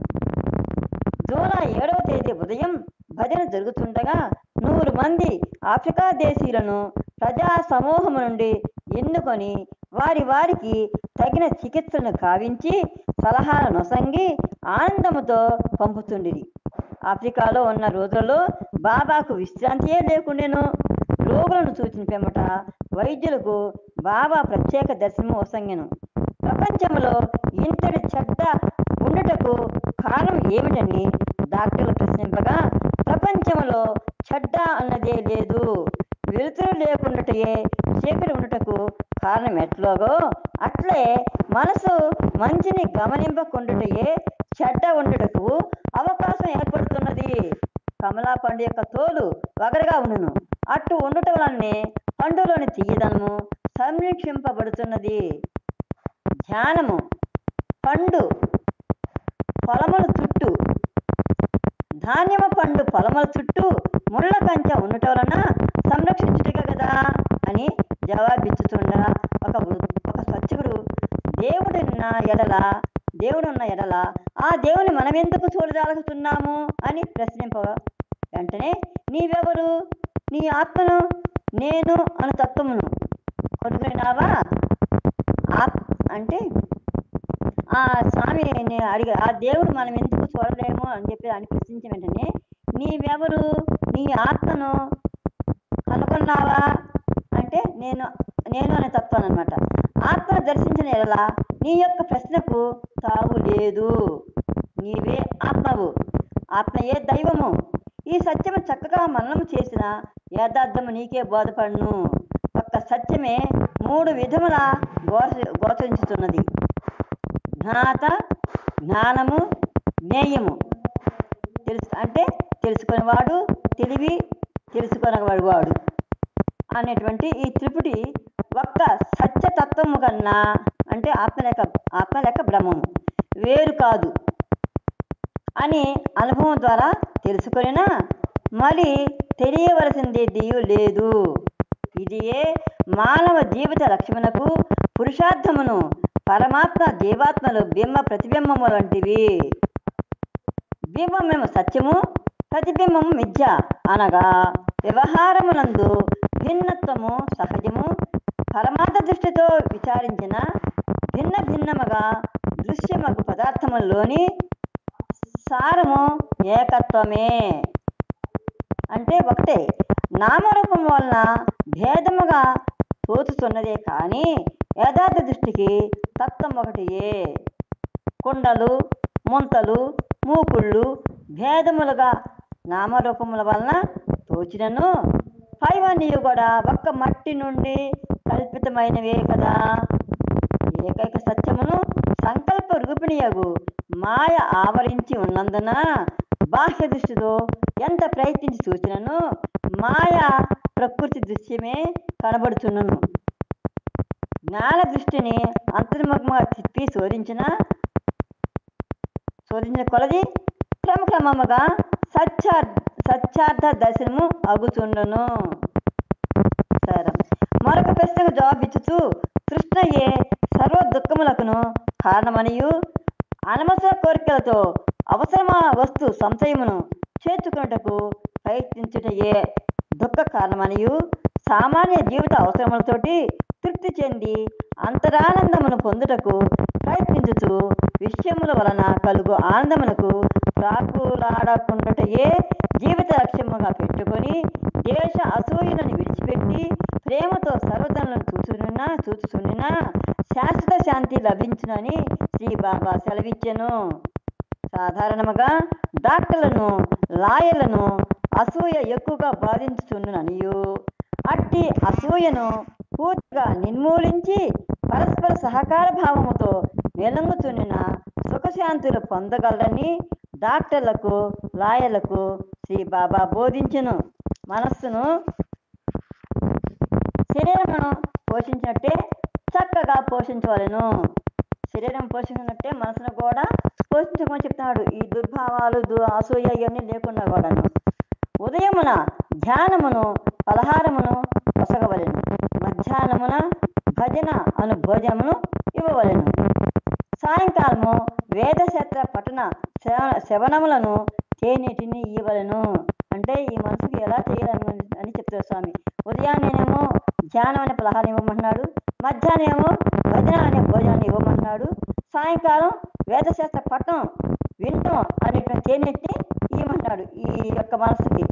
రాత్రి నామస్మరణమును భోజనమును వసంగవలెను. రాత్రికేమో నామస్మరణ అనేటువంటి భోజనాన్ని ఇవ్వాలని చెప్తున్నాడు అని డాక్టర్లకు శ్రీ బాబా సలహానివ్వగా అందరికీ ఆచరణ యోగ్యమైన ఒక విధానమును బోధింపులని కోరిరి. చిరునవ్వుతో, మీరు డాక్టర్లు కదా, కడుపు నొప్పితో మీ ఎద్దుకు వచ్చి వారికి సమయ సందర్భం అనుసరించి వారి వారి దేహ ప్రకృతిని అనుగుణ్యముగా మందులు ఇస్తుంటారు కదా, కానీ అందరికీ ఒక మందు ఇవ్వరు కదా. ఒకరికి సోడా బైకప్ బిస్కెట్ను, ఇంకొకరికి ఉప్పులను, ఇంకొకరికి పౌల్టీస్ను ఇచ్చుతూ వేరొకరికి ఆపరేషన్ చేయదు కదా. అట్లే నేను కూడా ఇప్పుడు మీకు 2 విధానములను సూచించదును. మొదటి సాధన ఏంటి అనగా కొన్ని ఆధ్యాత్మిక శిక్షణలను త్రికరణములతో నిత్యమును శ్రద్ధతో సకాలమున అనుష్ఠించుట మొదటి సాధన. అంటే 2వ విధానం అనగా నిర్మల నిశ్చల బుద్ధితో తాను ఎవ్వరు అనేటువంటి శాస్త్ర గురూపదిష్ట మార్గములను విచారించి అనుభవంలోకి తెచ్చుకొని అట్టి స్థితి అంటే దృఢముగా ఉండట ఇది 2వ విధానం. ఈ 2 విధానములు కూడాను పరస్పరమును వ్యతిరేకములుగా కాక ఆవశ్యకములైన అగుడు చేత ఔషధం పథ్యం వలె అనుష్ఠింపదగినవే. మన రోగం వస్తే దాని ముందు ఇప్పుడు పథ్యం ఉండమంటారు కదా, అట్లా దాని అలాగే ఉండమని చెప్తున్నారు స్వామి. అలాగా ఉపయోగించుకునేవి ఇవన్నీ ఈ విధానాలు. మీ వృత్తుల బట్టి ప్రధానోత్సవ సమయముల ప్రమాణ స్వీకారం చేసినట్టుగా ఈ ఆధ్యాత్మిక సాధనల ప్రారంభ సమయమునందు శ్రీ భగవత్ శరణాగతిని శ్రద్ధతో సాధనని అనుష్ఠించు శక్తిని ప్రసాదింపమని ప్రార్థింపవలను అని శ్రీ బాబా డాక్టర్లకు ప్రబోధం చేసెను. ఆనాటి సమయమున కంపాలపట్నంలోని పతిదార్ భవనమున పౌర మహాసభ జరుపబడెను. అసంఖ్యాక ప్రజ సభకు హాజరయ్యను. మార్గములు కాళ్ళతోటి కిక్కిసి ఉండెను. మందిర ప్రాంగణమును ప్రజా మధ్యము నుండి శ్రీ బాబా సమీపించుతుండా ఫోటోలు తీయబడిను. వేదికపై సింహాసనములకు వెనుక హిందూ, ముస్లిమాను, క్రైస్తవ, బౌద్ధ, జోరాస్టర్ మత చిహ్నములు గల కమల చిహ్నము మత సమరస భావ సూచముగా అమర్చబడి ఉండెను. విద్యుత్ దీప కాంతులతోటి సభాస్థలి చూపులను ఆనందమును కూర్చుచుండెను. స్త్రీలను పురుషులను తన్మయులై భజనను కొనసాగించుచుండగా శ్రీ బాబా ప్రజామధ్యమున భక్తులకు దర్శన పాద స్పర్శనములు వసంగుతూ సంచరించుతూ ఆనందింపచేసి తుదకు సింహాసనమును అధిష్ఠించెను. శ్రీ పటేల్ గారు భక్తి ప్రవృత్తులతో స్వాగత పత్రమును సమర్పించిరి. ప్రేమపూర్వకముగా శ్రీ బాబా ఉపన్యాసమును ప్రారంభించెను. నిర్మల భక్తియే భవతరణ ఉపాయమని చెప్పెను. ప్రపంచములోని ప్రజా సమాజమందరి దుఃఖములను బాపుటకు నామస్మరణ కంటే వేరెండు ఉపాయము లేదని చెప్పుతూ భక్త సమూహముచే నామావళులు చెప్పించెను. వివిధ మతయాయులు మహాసభలో ఉండుట చేత మహాభారత రామాయణాది ఇతిహాసము నుండి కథలను తాను చెప్పలేదు అనెను. ఉగాండా ప్రజకు అవసరమైన జీవిత విధానములనే శాంతి సుఖ ప్రథములైన పద్ధతుల్ని ఎక్కువగా బోధించుతని శ్రీ బాబా సెలవిచ్చెను. జూలై 8వ తేదీ జింజ పట్టణపు సుప్రసిద్ధ హైందవ పారిశ్రామికవేత్త శ్రీ ఒక్క నిమిషం అమ్మా, ఒక్క నిమిషం. సరేమండి. స్వామి ఆయనే అవతార పురుషుడు, ఆయనే ఎట చెప్తారు. ఉగాండా పోయి నేను రామాయణ భారత అంటే చెప్పాలని రామాయణ భారతం చెప్పచ్చు.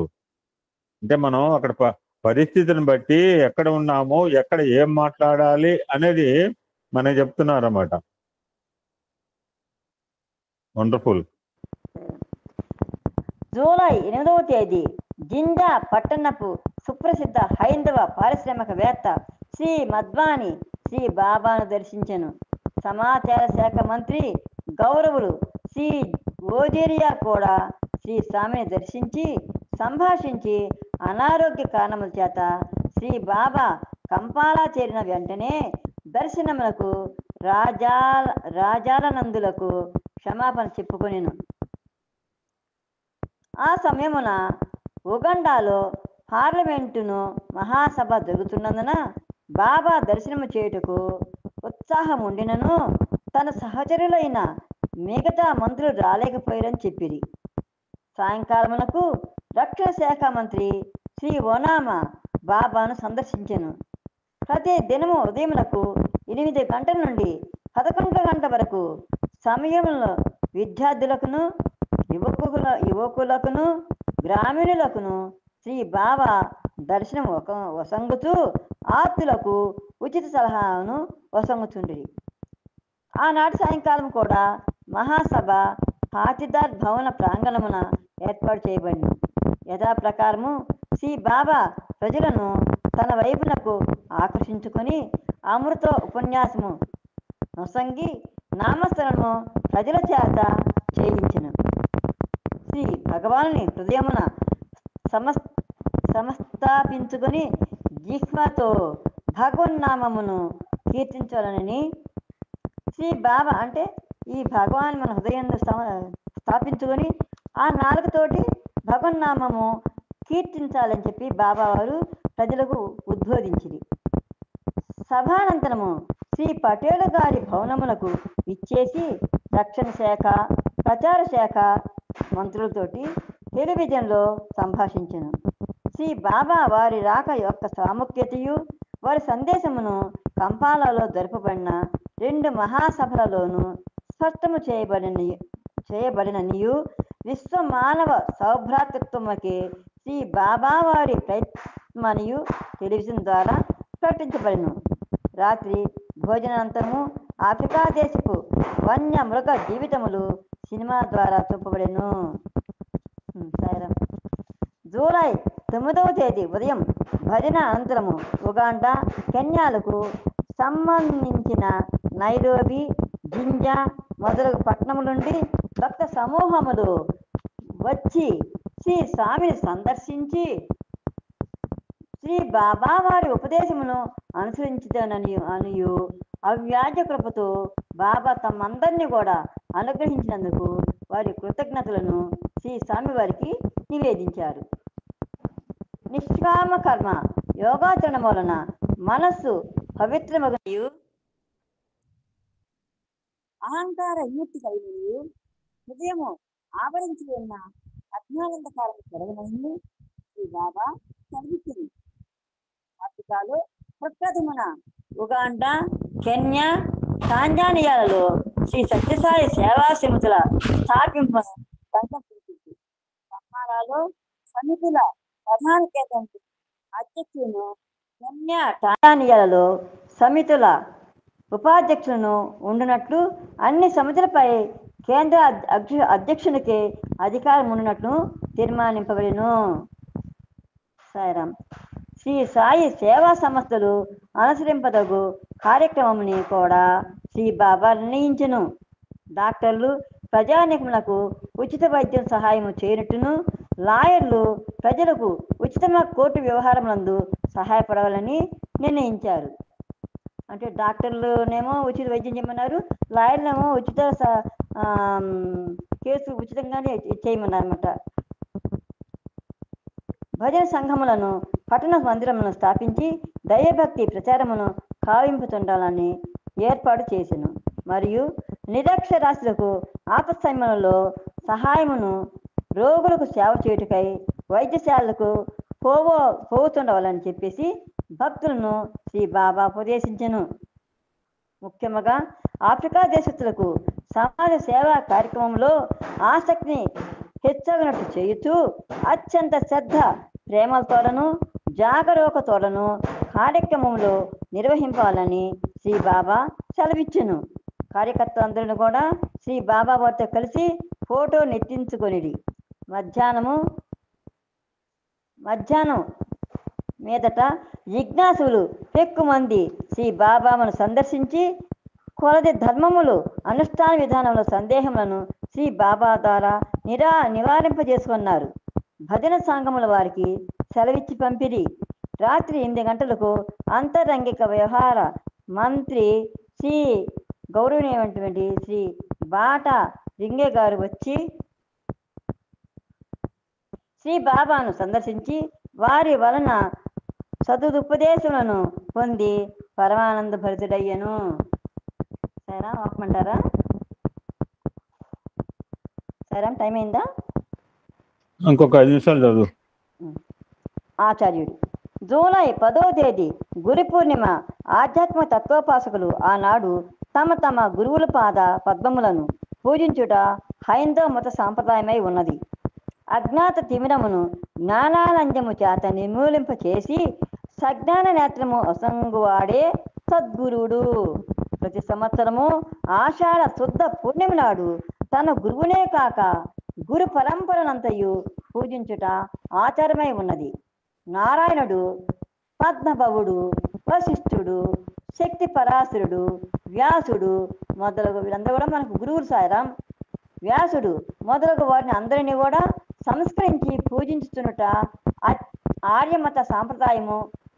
వేదములను, బ్రహ్మసూత్రములను, శ్రీ భగవద్గీతయు, ఆర్ష సంస్కృతిని, ఆధ్యాత్మ తత్వ రహస్యములకు మూల కందకములు.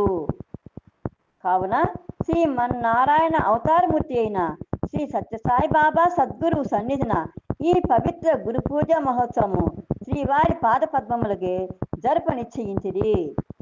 బొంబాయి నుండి ఆఫ్రికాకు వెడలు సమయమున గురు పూర్ణిమ నాటికే తిరుగ బొంబాయి చేరుదునని శ్రీ బాబా సెలవిచ్చి ఉండెను. ఆ కారణం చేత శ్రీ బాబా కంపాల అందరి భక్తులతో ఆనాటి ఉదయము అచ్చటి భక్తులకు పూజా సేవా భాగ్యములు కలిగించి శుభ ఆశీర్వాదములు వసంగి ఉదయం 10 గంటలకు విమానమునెక్కి రాత్రి 9:45 బొంబాయి చేరి అచ్చట శ్రీ స్వామివారి దర్శనము కొరకు ఆతురతతోటి వేచినుట భక్త సంఘములకు దర్శనం వసంగి ఆశీర్వదించి ఆనందింపజేసిన ఇచ్చటి వారికి తృప్తిగా ఉండనని శ్రీ బాబా ప్రయాణ స్థానము చేయనించెను. కానీ ఆనాటి ప్రయాణం ఆగిపోయిను. ఆఫ్రికా దేశీయులు తోడనే ఆనాడు అంతయు శ్రీ బాబా గడపాలని నిర్ణయించుకున్నారు. ఇతరత్ర ఉండు భక్త సంఘములకు తమ అనుగ్రహము సూచకములుగా చిహ్నములతోటి తృప్తి కలిగింపడానికి సంకల్పించారు. కంపాల పట్టణములోని అన్ని మార్గములను పతాకముతోడను తోరణముతోడను అలంకరింపబడెను. సూర్యోదయము ఉండియే ప్రజలు శ్రీ పటేల్ గారి భవనములో అలంకరింపబడి ఉన్న భజన మందిరములో కుమికూడి ఉండిరి. భజన సంఘములనియు టాంజానియన్ పట్టణపు గాన విశారదులైన జితు ఆధ్వర్యమున సంకీర్తనను వేదికపై సింహాసనమున అలంకృతమై అమర్చబడి ఉండిన శ్రీ బాబా త్రివర్ణ తైల చిత్రమును ఎదుట సంకీర్తనము చేయడానికి ఆరంభించారు. హిందూ దేశం నుండి తన్ననుసరించి వచ్చిన భక్తుల నుండి పటేల్ గారి ఒక్కయు భక్తి పూర్వక పాదాభివందనములను గ్రహించి శ్రీ స్వామివారు సభాస్థలికి మిక్కిలి వైభవంతో తమ ప్రసన్న కృపాద దృష్టిలతో భక్తులని ఆనందింపచేయచ్చు దయచేశారు. శ్రీవారు సమీపించుతుండ ఆఫ్రికా వారు స్వామివారి పాద సన్నిధిన మోకరించి ప్రణామము చేసి పుష్పగుచ్చములు సమర్పించిరి. ఆఫ్రికా దేశములోని హిందూ భక్తులు శ్రీవారి పాద స్పర్శచే పవిత్రమైన మృత్తికా రేణువుల భక్తి యుక్తముగా గ్రహించి శరీరము దాచి ధన్యులమైతమని భావించి ఆనందించారు. సర్వదేవత స్వరూపులను నేనే అని ప్రకటించిన శ్రీ భగవాన్ శ్రీ సత్యసాయి సద్గురుని అస్థలిత భక్తితో వివిధ మతస్థులతో కూడిన ప్రజా సమూహము భజించుచుండుట గావించినందునే శ్రీ కస్తూరి తన్మయులై ఆనంద భాషాకృత నేతులై తన్మయత గావించును. నేను చదివిందంటే హడావుడిగా ఉందో తప్పులు ఉన్నా క్షమించాలి సాయిరాం. శ్రీ రవి మనోహర్ గారు 5 నిమిషాలు మాట్లాడండి. Sairam sir. You can speak. ఓం శ్రీ సాయిరాం. స్వామివారికి గురువు గారికి నమస్కరిస్తూ, నేను వృత్తిరీత్యా సింగరేణి కంపెనీలో పనిచేస్తుండేవాడిని. ఎక్కడ చేశారు? శ్రీరాంపూర్ ఏరియాలో SRP 2 incline, RK 7 incline, 7A incline, లాస్ట్లో ఒక 6 years VTCలో ఇన్స్ట్రక్టర్గా పనిచేశాను. నాకు స్వామి వారితోటి పరిచయం, స్వామి యొక్క అనుగ్రహం కొరకు జరిగిన విశేషాలు ఏంటంటే, ఎన్ వెంకట్రావు గారు శ్రీరాంపూర్ కాలనీలో మా లైన్లోనే ఉండేవారు. మీరు వెంకట్రావు గారి లైన్లో ఉండేవారా? ఎన్ వెంకట్రావు గారి లైన్లో ఉండేవారు. ఆయన ఇంటికి 3 సార్లు వచ్చాను నేను. Sairam sir. My best friend. Sairam sir. Venkatrao sir మా షిఫ్ట్లోనే ఉండేవారు. వారు ప్రతిరోజు ఉదయమే, అంటే నగర సంకీర్తన ఉన్న రోజు ఉదయం వచ్చి చిన్న లే అని లేపేవాళ్ళు. పిల్లలిద్దరు చిన్నవాళ్ళు, 5 సంవత్సరాలు 3 సంవత్సరాలు ఆడపిల్లలు ఇద్దరు.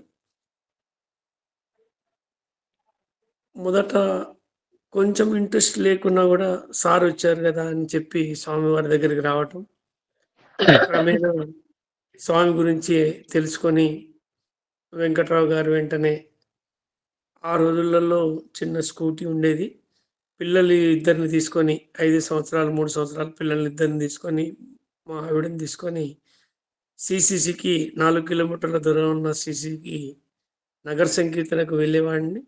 సాయంకాలం భజనకు వెళ్ళేవాడిని రెగ్యులర్గా.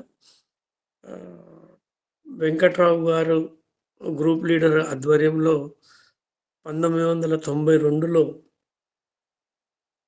సేవకు వెళ్ళడం జరిగింది. సేవలో మాకు అప్పుడు క్యాంటీన్ రెనోవేషన్ జరుగుతుంది, కొత్త క్యాంటీన్ కడుతున్నారు. సోమేశ్వరరావు గారు ఉండేవారు గ్రూప్ లీడర్గా. వారు మాకు పని కేటాయించమని అంటే, ఈశ్వరమ్మ సమాధుల వద్ద వెళ్ళండి అని అన్నారు. మొదట్లో నేను అనుకున్నాను, స్వామి గురించి మొత్తం తెలియకముందు ఇదేంది సమాధుల దగ్గర మనం సేవ చేయటం ఏంటిది అని అనుకున్నాను నేను. అక్కడి నుంచి 5గురం, వెంకట్రావు గారు, రాజారావు గారు, రామ్మోహన్ రెడ్డి గారు, నేను, నాగేశ్వరరావు గారు, 5గురం ఒక బ్యాచ్గా అక్కడికి వెళ్ళాం.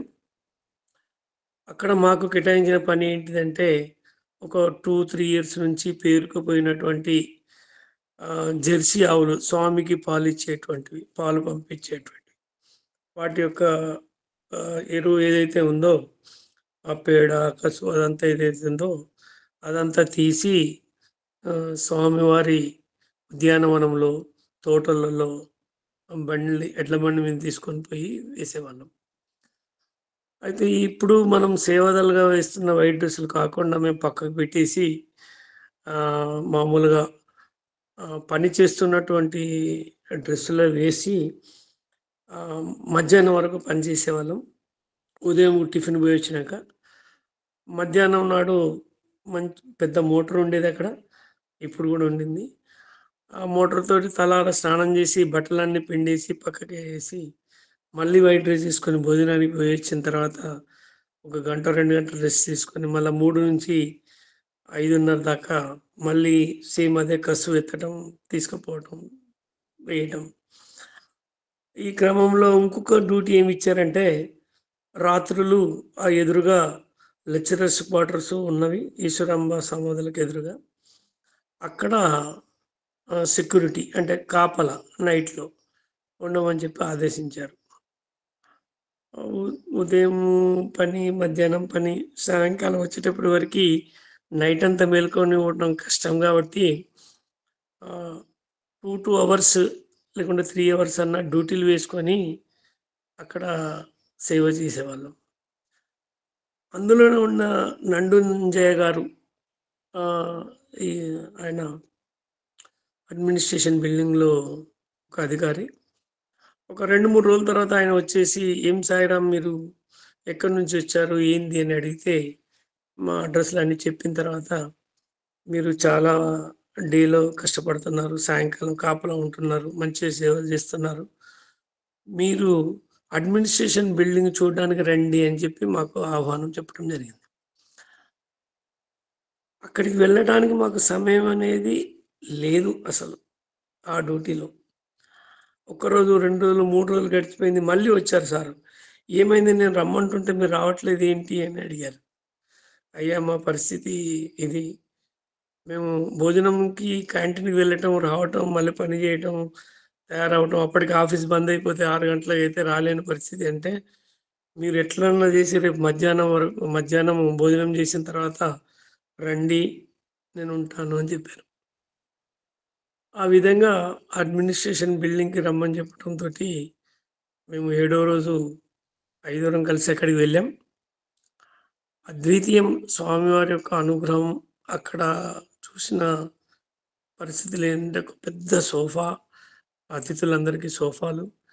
ఆడ కూర్చోమనంటే మేము కూర్చోలేని పరిస్థితుల్లో నిలబడితే, లేదు లేదు కూర్చోండి అని చెప్పి కూర్చోబెట్టి స్వామివారికి ఎన్నైతే బహుమతులు లేకుంటే గిఫ్ట్లు లేకుంటే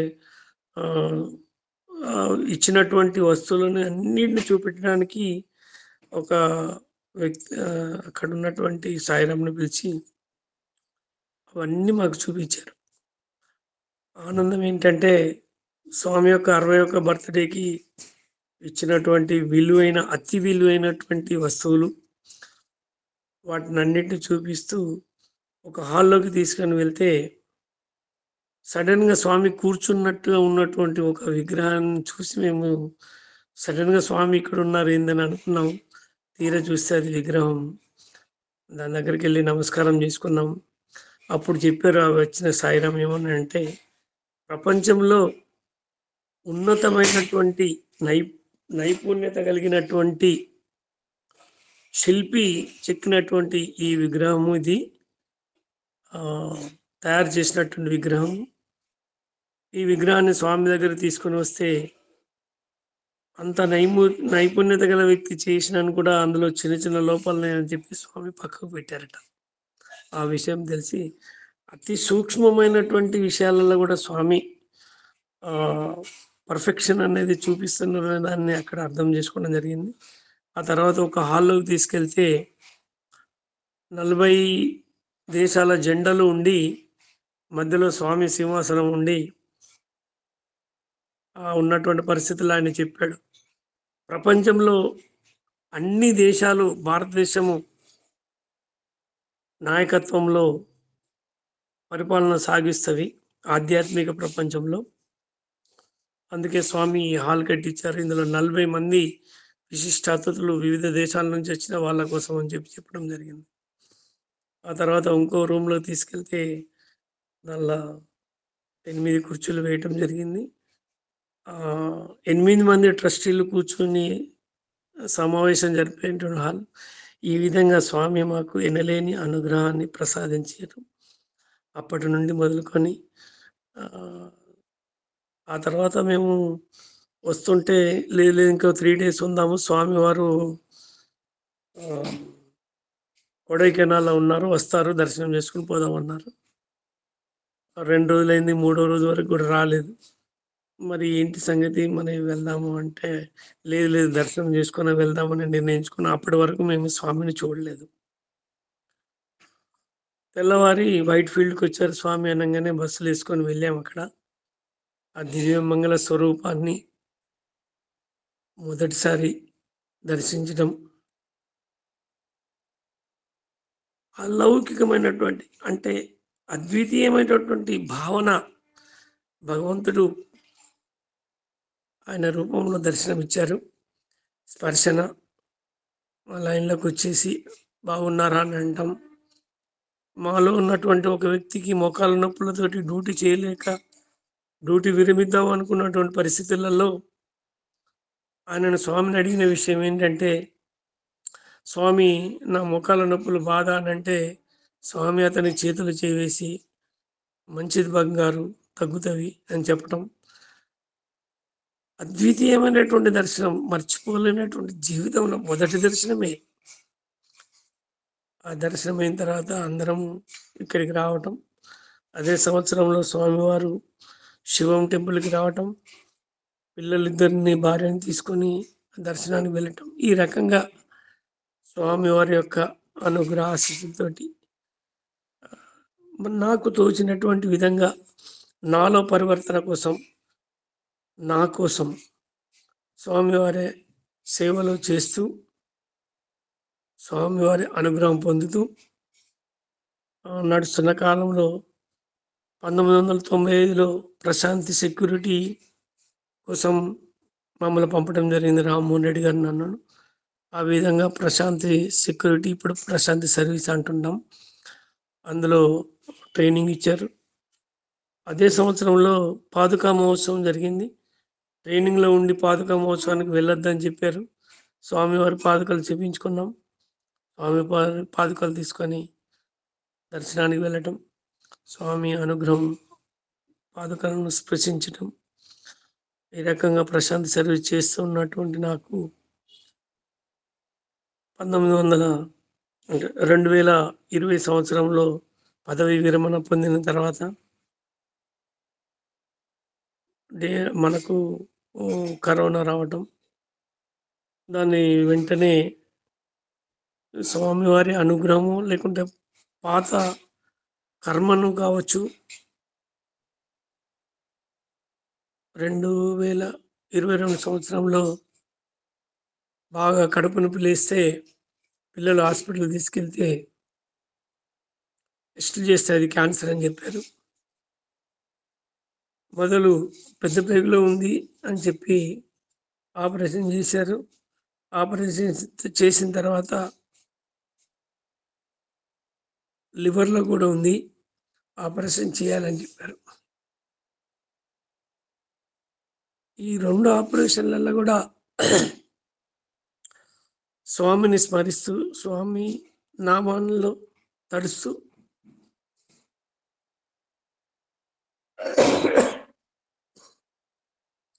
రెండు ఆపరేషన్లు జరిగినవి. తర్వాత ఒక 23 నెలల తర్వాత ఆరోగ్యంగా ఉన్నాను, సేవలు చేస్తున్నాను.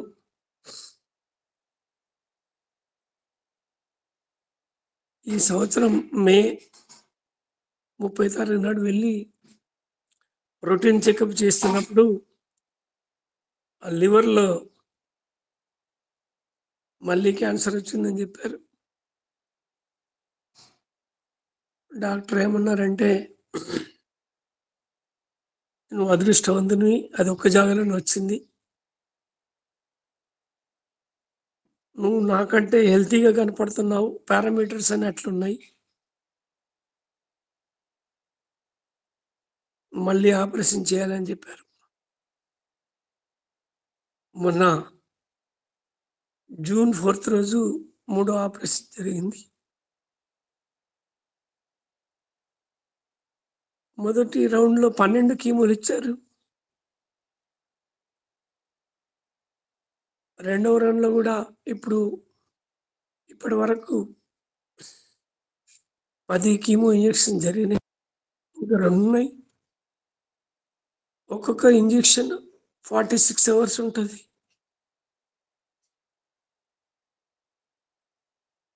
స్వామివారి అనుగ్రహంతో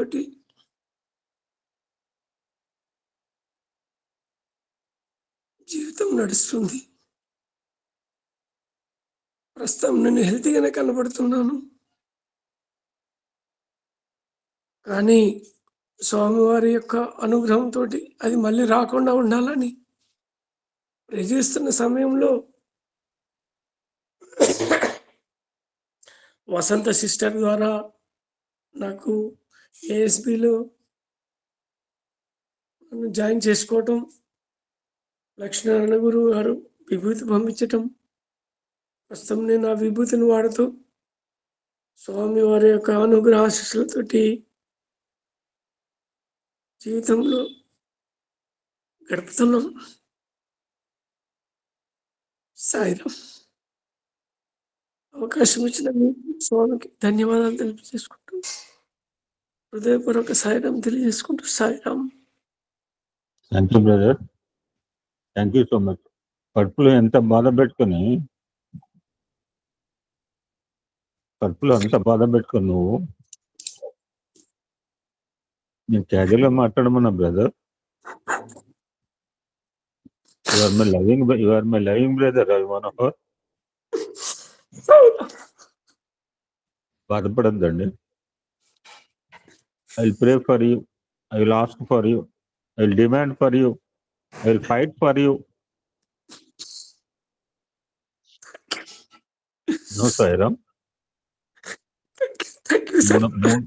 మూడు ఆపరేషన్లు తట్టుకోవటం అంటే ఏమంటారు? అది సామాన్య మానవులు. క్యాజువల్గా మాట్లాడమని రవి మనోహర్. Speak one. ఒకరోజు మంచిగా రికవర్ అయిన తర్వాత వీ హ్యావ్ బ్యూటిఫుల్ సత్సంగా. మీ డాక్టర్ గారు అన్నట్టుగా ఖచ్చితంగా మీరు సంపూర్ణ ఆయురారోగ్యాలతో ఉంటారు సార్. స్వామిస్ డిమాండ్, నాది కాదు.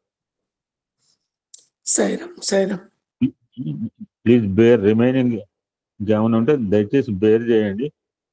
ఎందుకంటే నాకు ఇంజక్షన్ చేస్తే నాకు తెలుస్తుంది, నేను ఏదో చెప్తున్న సలహా. కానీ అద్భుతం మూర్తి సార్ మీరు రావటమే మా గ్రూప్కి అదృష్టం సార్. మీ అంకిత భావము, మీ డెడికేషను. బెడ్ మీద ఉండి మీరు వేదంలో జాయిన్ అయినప్పుడే నాకు అర్థమైంది సార్, మీరంటే భక్తులు అంటే మీలాగా ఉండాలి సార్. నేను కాలు నొప్పి వస్తేనే డుమ్మా కొడతాను, పంటి నొప్పి వస్తే డుమ్మా కొడుతున్నాను. నారాయణమూర్తి సారే ఆరోగ్యంగా ఒక వేదమంతం చెప్పి కంక్లూడ్ చేయవా?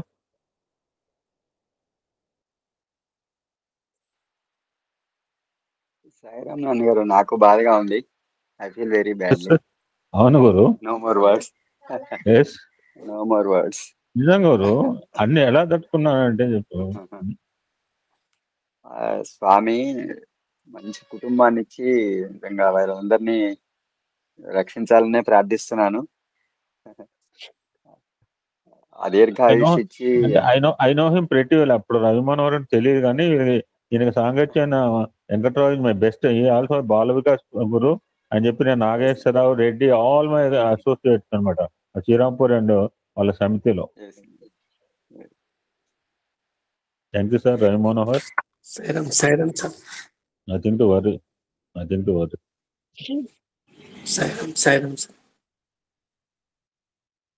అమ్మ ధన్వంతరి చెప్పించు.